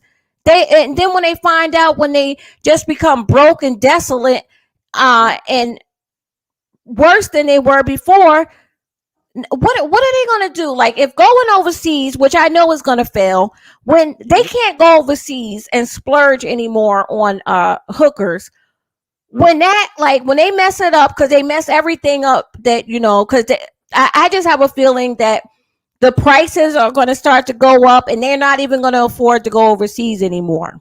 And what are they going to do then? They're going to start deleting women, because they're going to get so black women, they're going to start deleting black women, because they just don't, I don't know what the black men's issues are. I can sense the hostility now. Like in 2023, I can sense the hostility walking down the street, on the internet, and it's going to get really, really bad. I think that women are going to it's going to be a dangerous atmosphere for women, because this overseas thing is not going to work out. I have to disagree with you on that one. I mean, first of all, do you know how many countries there are recognized by the UN, for example? Yes, but see, there's only a specific amount of countries that these guys could afford to go to, because these guys are not ballers. They're not like intellectuals. They're people who only earn a little bit of money, and they want to go to the cheapest country, like Colombia, Mexico. They want to go to the cheapest countries. And when the prostitutes start charging these guys $200 an hour, which is coming soon, then they're not going to be able to even go over there. And then they're going to start raising the hotel prices because of who, Nignox. So they're just gonna, it's gonna be hard. I mean, that's my prediction, but y'all gonna see. I mean, I'm never wrong in my predictions. It's gonna get really bad, and they're gonna be disappointed. That's why I say, when they go overseas, stay over there, because when you come back, you're gonna be mad. You're gonna be mad, because in America, women, we're allowed to be independent. We don't have to depend on a man to survive. So it's gonna be like, but go ahead. What was you saying? I was going to say, so the UN recognizes at last count, and it might be changing, but 195 countries are recognized by the UN. Now, the richest countries, the top 10, they're all either going to be, of course, the United States is number 1, China's number 2, and the rest are going to be, and of course, you got Japan number 3, and then the rest are going to be European nations. So that's okay. So what passport, bro? These guys, you really think they could afford to go like to Japan and live the lifestyle in Japan? You think they could afford to go to Europe? Europe is possible. Japan, I've heard Japan. I've never been to Japan myself, but I've heard of it. It's expensive. But that wasn't my point. My point is that a majority, with outside the top 10, the majority of the countries are really, they're really poor countries. So there's a lot of poor countries, as you would say, poor countries, or where there is, let's pick Colombia. You brought up Colombia. So let's say the prices go up in Colombia. Okay. They already went up. It's over for Colombia. Well, I'll take your word for it. I've never been to Colombia, so I'll have to take your word for it. But assuming it's already gone up and they have to go somewhere else, well, guess what? They can go to Nicaragua, Guatemala. They can go to El Salvador. They can go to Argentina. They can go to Kenya. I'll be honest with you, Kenya. I've been to Kenya. Kenya's dirt cheap, especially food. Right now, I wish I was in Kenya right now. My grocery bill will be a whole lot lower. Yeah. So, but these guys, if they really so you think they're going to find a wife, right? You think they're going to find a wife, or they going there to get vagina? Some of them are trying to find a wife. There are others that are just going there for, as you say, vagina. Okay, so when does it become when they start going into cartel countries, right? When does it become not that I care, like, I really, really don't care, but they're gonna be pushed out of Colombia because Colombian prices is going up sky high. They're not gonna be able to afford it. Then the more poor into the Latin American countries that you go into, the more you get into the cartel territory. So, that's just like death on a plate. I mean, I don't, like I said, I don't care, but they're going to have to go once Tijuana becomes too expensive. They're going to start to go to places like, what is our place called again? I'm not familiar with Mexico, but, Tijuana, you have, Tijuana, Mexico, you have, Juarez. yeah. Juarez. They're gonna have to go to Juarez, and you know what? The cartel. Oh my God! It's people that 69 people in one day was deleted in Juarez. Well, I've been to Juarez myself several times. I used to hang out in Juarez when I was had to go to Fort Bliss in El Paso. But you were in military gear. You were in the military. No, not in military gear. No, you don't wear military gear. Going, in fact, military, you're not supposed to go down there.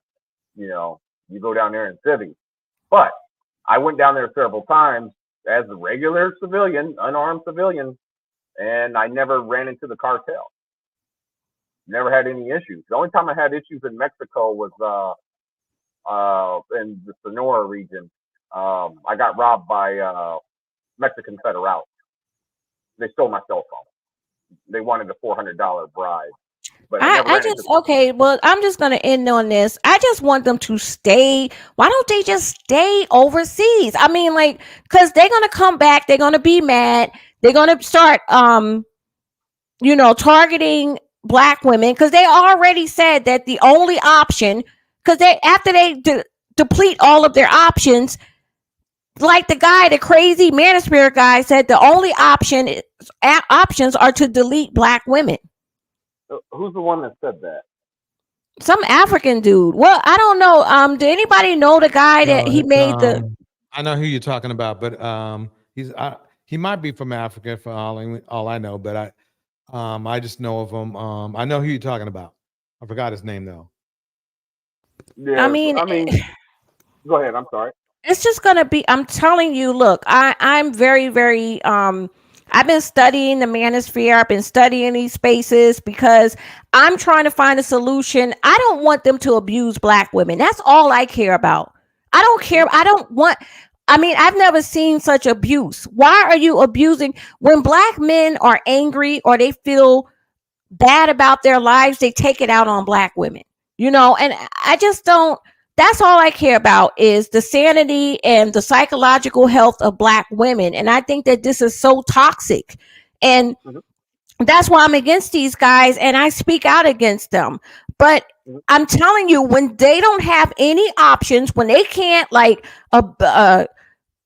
other women on a pedestal, they don't have access to other women just to abuse Black women. When they see that Black women are doing good in their they're making money and they're becoming more and more successful and you're not going to break them.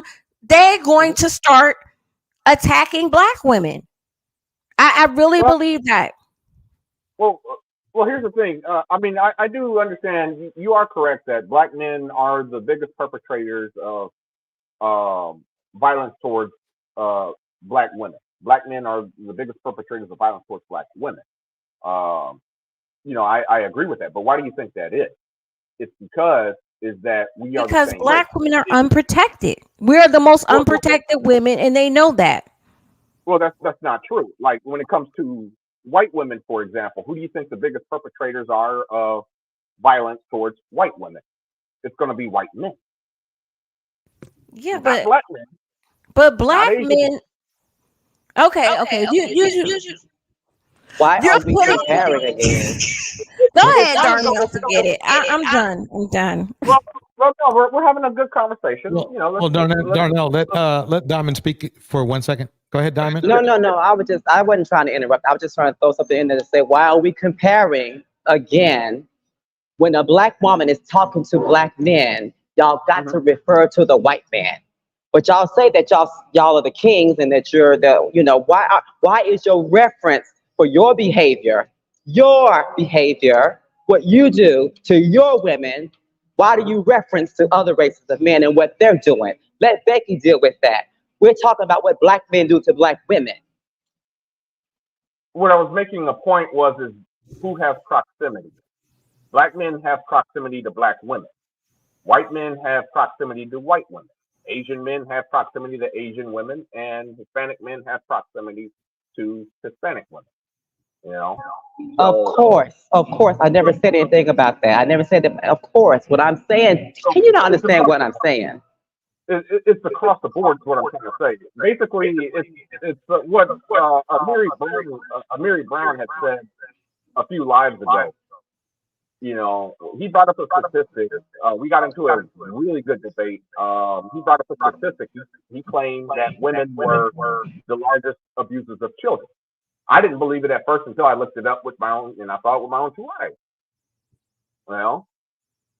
And what he had said was it's because women have more proximity to children than men do. That's the reason why more women are abusers, even though it was approximately 50-50. It was still 50-50, but women were still the primary abusers of children. Well, where are the fathers while this abuse is going on, allegedly, to protect the children from the abusive mother? No. But again, the whole point of it is that, is who has proximity to the victim. Does that make sense? I hear what you're saying. I'm not going to say that it makes sense. Okay. But like I said, everything is just about proximity. Like it's not that black men are necessarily this evil monster going out. Like myself, DJ. Well, actually, let me put myself out of it because I have my own issues. But let's take DJ Torch. He's a black man. I mean, would you view DJ Torch as one of these violent monsters? And I'm pretty sure there's other good black men you can think of that aren't violent. We're talking about a specific demographic of black men who actually who say that black women are the cause of all the problems in the black community and that black women should be deleted, and saying some stupid, crazy stuff, not taking responsibility as men, and just wanting to scapegoat off the women. Like, what this is like. These guys are clowns. They're jokes, and when they don't. Oh my God! I keep hearing the echo. It's aggravating, Okay, but go ahead. The only thing, black men are they're just going to keep deflecting. The issue is never going to get dealt with. I realize that is their tactic, to deflect, to not take responsibility. And I'm just starting to think that Cynthia G was right. We have to just do selective breeding. And to stop this, because what can you do with a race of men who keep deflecting? They don't want to build. They complain about black women having attitudes and having nasty attitudes and being overweight because they're so stressed out from the cortisone levels. But they don't want to build any type of protection for these women and children. They don't want to build a foundation so that these women could feel safe. Safe enough to be submissive, safe enough to submit to a man. You have to build. We black women, well, not me, but black women as a whole look up to black men to be the builders. We look to black men to be the protectors. And I'm saying me because I'm already I'm divested from black men. I care about black women. That's why I'm in these spaces. But these women, they look up to you guys to build something, and you need to just come clean. Black men, this one I'm telling you,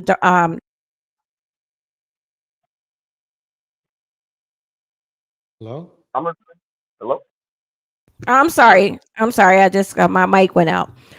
So what I was telling to Darnell, and I'm just saying to Darnell and Manosphere guys, black men just need to let black women go. Okay, just let them go. You're not going to change. You don't want to build. You do not want to build. You're not going to build anything, and it's going to be like that as long as it's going to be like that for the rest of your existence. And black women won't take the lead because we are naturally a matriarchy race. They won't just build themselves because they're waiting on you, because they have been conquered by religion to believe that a man is supposed to be the leader of the community, and they're on a sinking ship, and it's you guys got to they're not going to stop doing giving birth to you. They're not going to do they're not going to pay no attention to Cynthia G or me or anybody else. You need to step away and let black women go. Stop using them as mules and stop stressing these women out.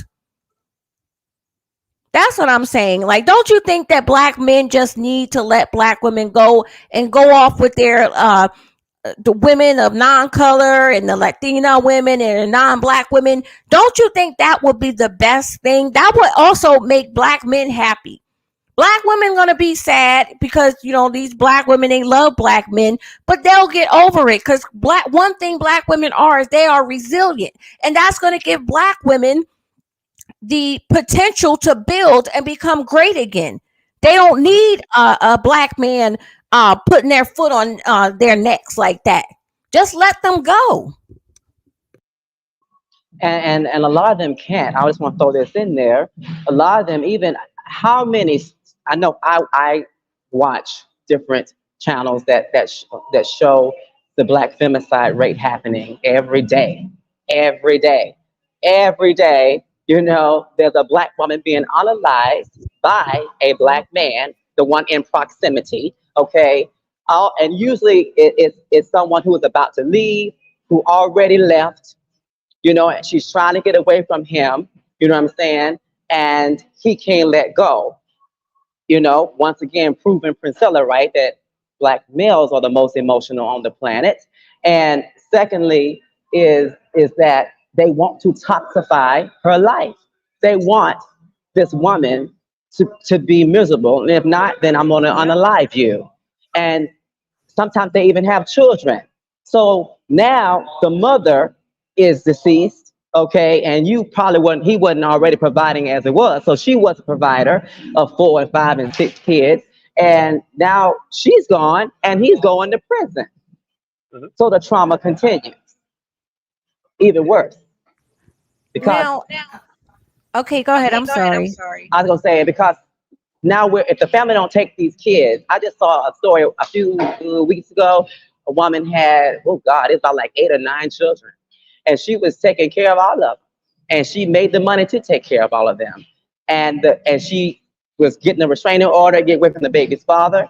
And it was by the same man. And she had enough of whatever. And he followed her on a road. He followed her from work. And they got into the traffic. And then he unalived her. These stories just continue every day. And y'all keep saying that you don't see this. How do you not see this? It's not that I'm saying I don't see it. What I am saying is that it's just because we're the same race. The proximity, again, a black woman, they're gonna be a little more comfortable around a black man than typically than say a white guy, or I should say more or less not comfortable, but they're gonna probably be more around more black men, which i.e. would make more perpetrators be black men. But look at the case again, you delve into the white community, and it's the same exact thing, except it's white men killing white women. She left Darnell, I didn't mean to interrupt you. I just want to say, why didn't you go to the Brazilian community? I know you said you were out of Brazil, but there's a large Brazilian population in the United States, like especially there's a lot of them in Atlanta. I don't know where you live at, but they're everywhere. Okay. Why don't you go to the Brazilian community and say, you Brazilian women, y'all ain't nothing. Y'all Brazilian, y'all this or that. Why did you feel the need to take it out on black women? See, and this is what I'm saying, that the reason that white men take it out, unalive white women, is totally different reasons. It's not because they have most proximity to white women or something. It's for some other type of sick reason. But the reason why black men, they target black women also is because they're scared of what these other men of the other communities gonna do to them. Even though it was a Brazilian woman that did this to you, you just admit that you're scared of what her community of men would do to you, and you felt safe because you feel as though black women are the most unprotected women in this country. No, that's not true. That's not true. As far as when it comes to so why you didn't say nothing about Brazilian women? That's what I want to know. Why aren't you anti-Brazilian women? Is it because I don't know? I'm not anti anyone. I don't care what your skin color is. I'm not now. I'll be honest with you. I'm not into Asian women. For whatever reason, I'm just not sexually attracted to Asian women. I don't know why, but I'm not sexually attracted to Asian women. Other than that, I'm not against any. You just said you took out your frustrations out on black women because the Brazilian woman did you dirty. Well, like I said earlier, I did say that that in the beginning when I was dating black women, yes, in the beginning, and again, and that's why I'd asked DJ Torch to think back to 21-year-old DJ Torch. He probably did something similar, maybe not the same, but something similar. It's just to error is human. We're all gonna, especially when we are young, we're gonna make mistakes. And what happened? I have proximity to black women. I was dating black women. So of course my anger and frustration dealt with black women. You know what, Darnell? It's not working out. You need to try other races. I never had too much success with white women. Not that I really tried, but I didn't have too much success. Latina women, kind of thing, then it became, you know what? It's American women. It's not just black women. Now it's American women because I had no success with American women. Now it's the American women's fault.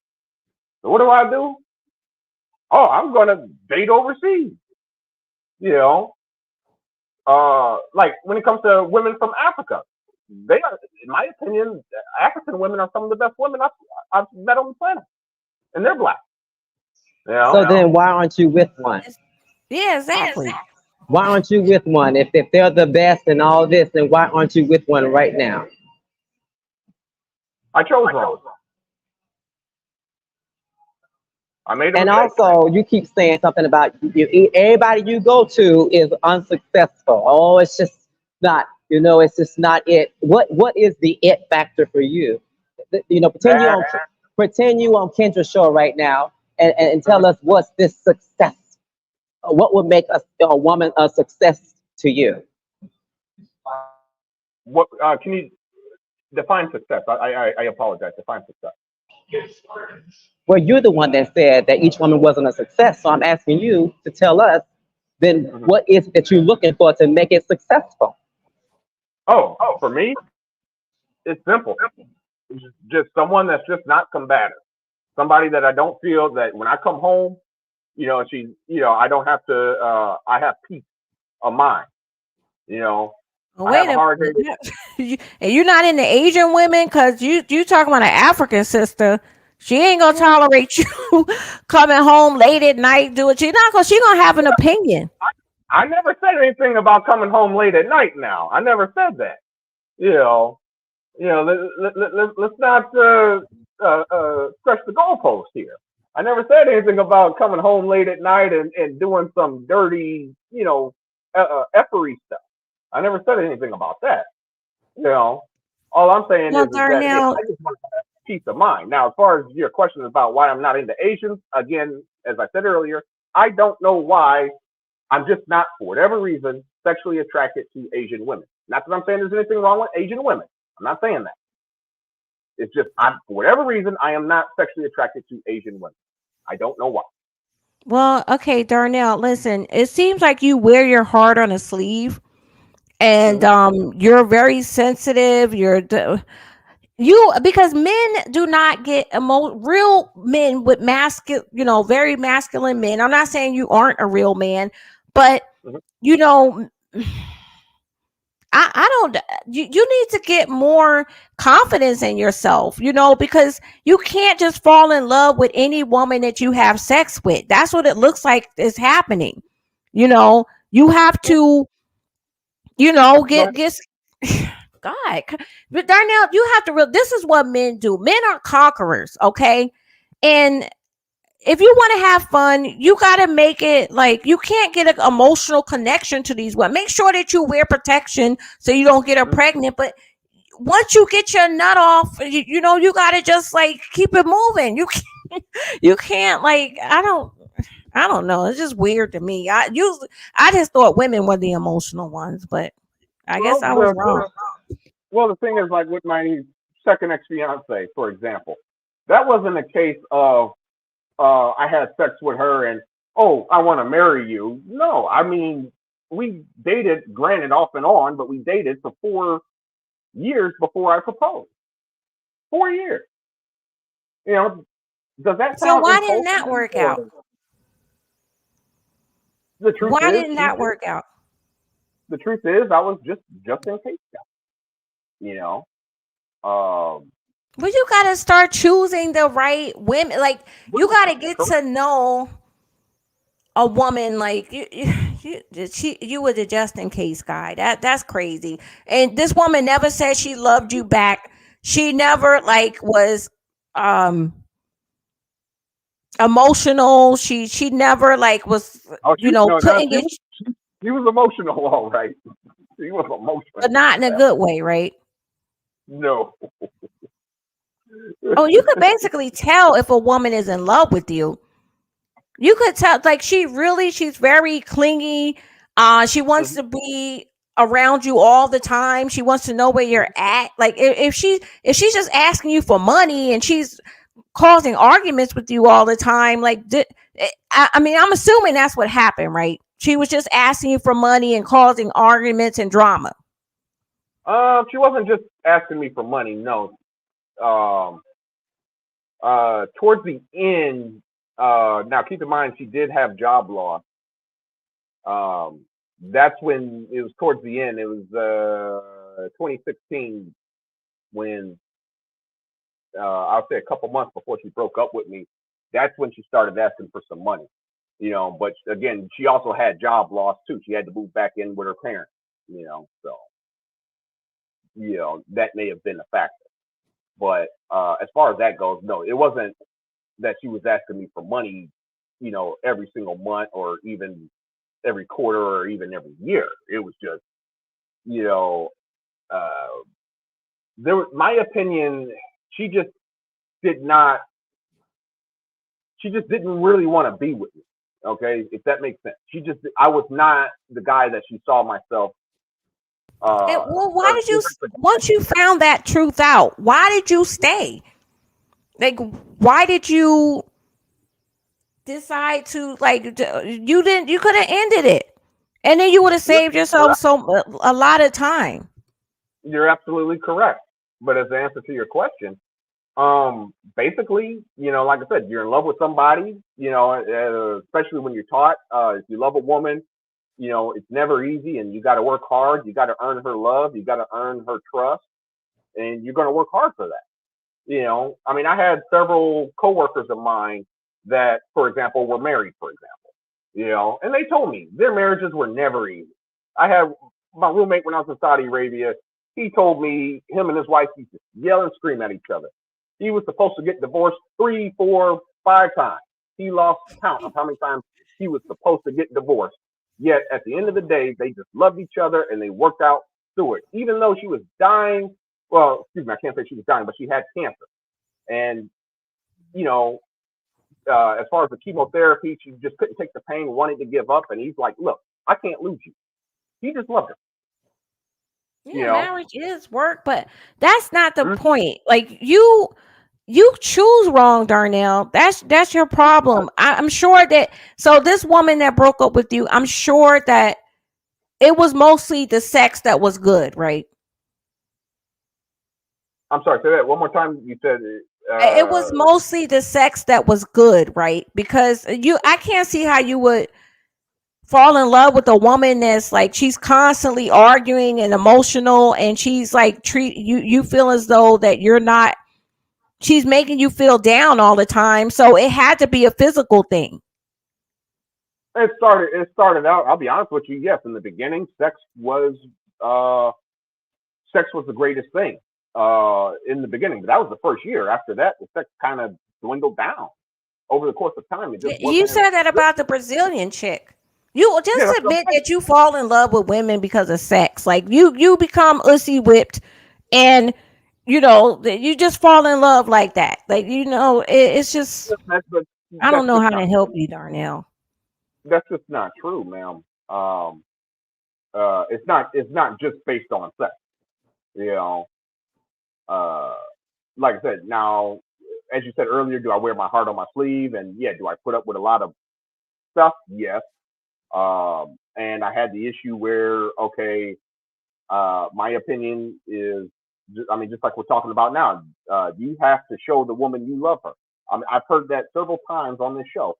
You have to show the woman you love her. You have to show the woman you care. You have to show the woman she's the most important thing. Well, that's what I would do. I would show her these things, and hope over the course of time she would understand. Yeah. Unfortunately, Therapy session's over. Therapy session's over. I just have one question. One quick question is do you and don't lie, but anyway, you said that the sex always dies out. Who is no longer the flame in the relationship? Because a lot of times men become boring too. I'm not saying that a woman should cheat because of that. I'm just saying, or leave, but I'm just saying sometimes men, I know from experience, can be boring, especially after a year, because you're no longer doing the same thing you used to do. And so we become no longer interested because it's the same routine. Lay down, get on top, do your thing, get up. So it seems to me that they keep leaving because of the sex dying out. So I'm trying to figure out who's losing the flame. Is it you? Is it them? What's going on with that? And then that's it for me. Well, in the case of the Brazilian woman, since we brought her up, tough to say. I do know she, later on she just wasn't. I don't know. Sex kind of, just like you said, kind of became mundane. I guess, for me, it started to die out too because I kind of noticed her feelings, so it kind of died out for me too. Okay, quick interruption. Hold on 1 second. Go ahead. Mrs. Newbie and Daryl, see if you can type right now. If you're in the clouds, go ahead and see if you can put a message in the chat. You should be able to. Okay, go ahead, Darnell. So, so long story short, basically, I think just like you said, she just started this is boring kind of thing. I'm just not interested in it. Okay. All right. I think there's a perfect time to been 4 hours. I think that's long enough. What do you guys think? Yeah, we did it just like Phoebe doing. Yeah.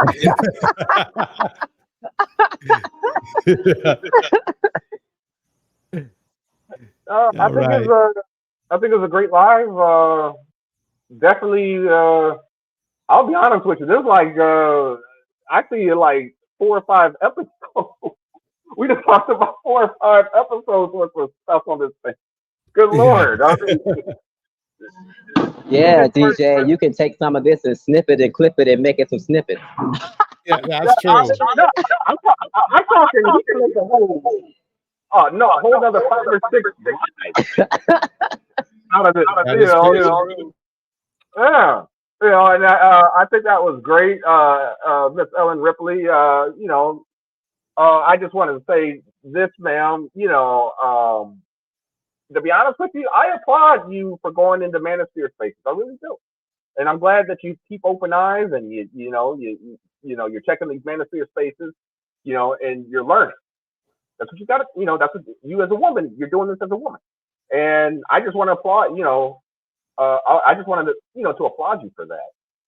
And encourage you to keep doing what you're doing. I know it's terrible. It sounds bad.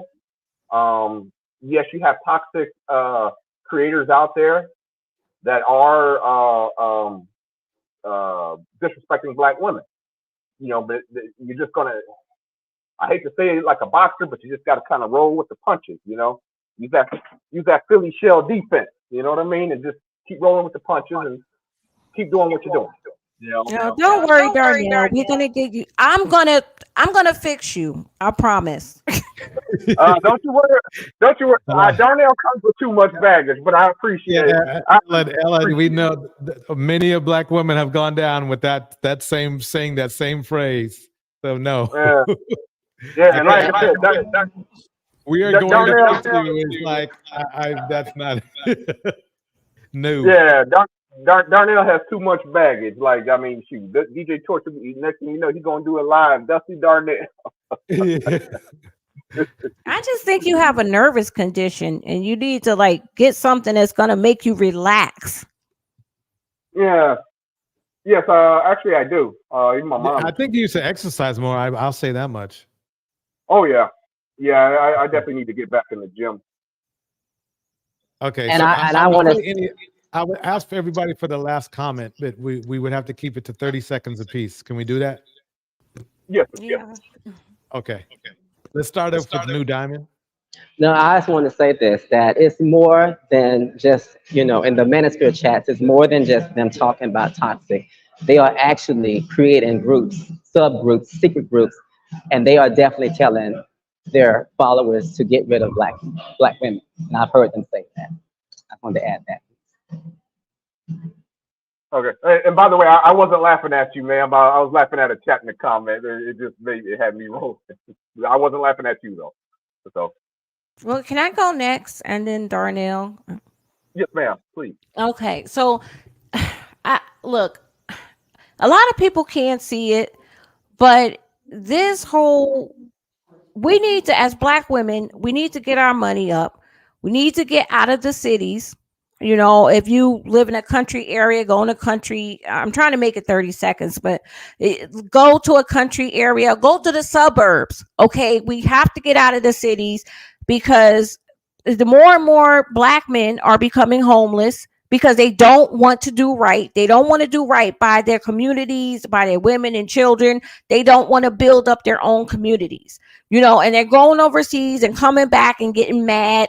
And that's just like feeding a flame. So Black women, please just get your money up, get a gun permit, learn how to shoot a gun, and learn self-defense, because I'm telling you, as a very intuitive person, it's going to get really, really bad. All right. Okay. All right, and I'm done. Well said, Ellen Ripley.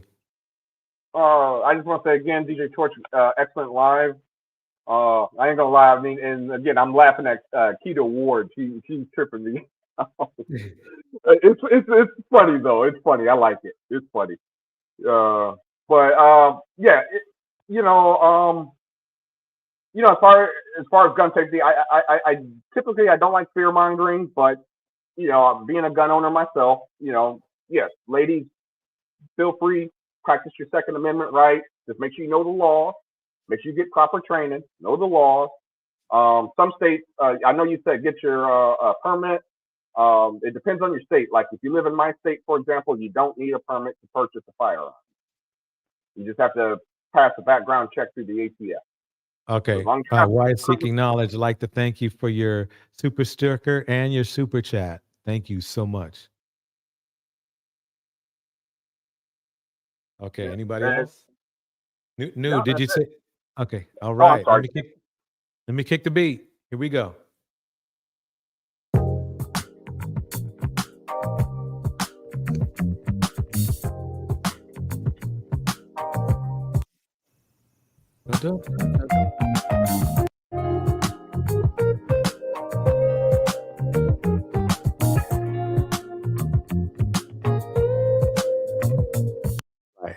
Shout out. What was going on with the dance? Shout out to Mr. Snoopy. I cannot say what's wrong An award. Rise to knowledge. New Diamond. It's not hard to fool me. Darnell. Miss RV. 'Cause I'm addicted to the good life. Yeah. Lead the way. Fitch. I follow. Indiana Mom. No need to say. Be there. Where we are heading now, babe.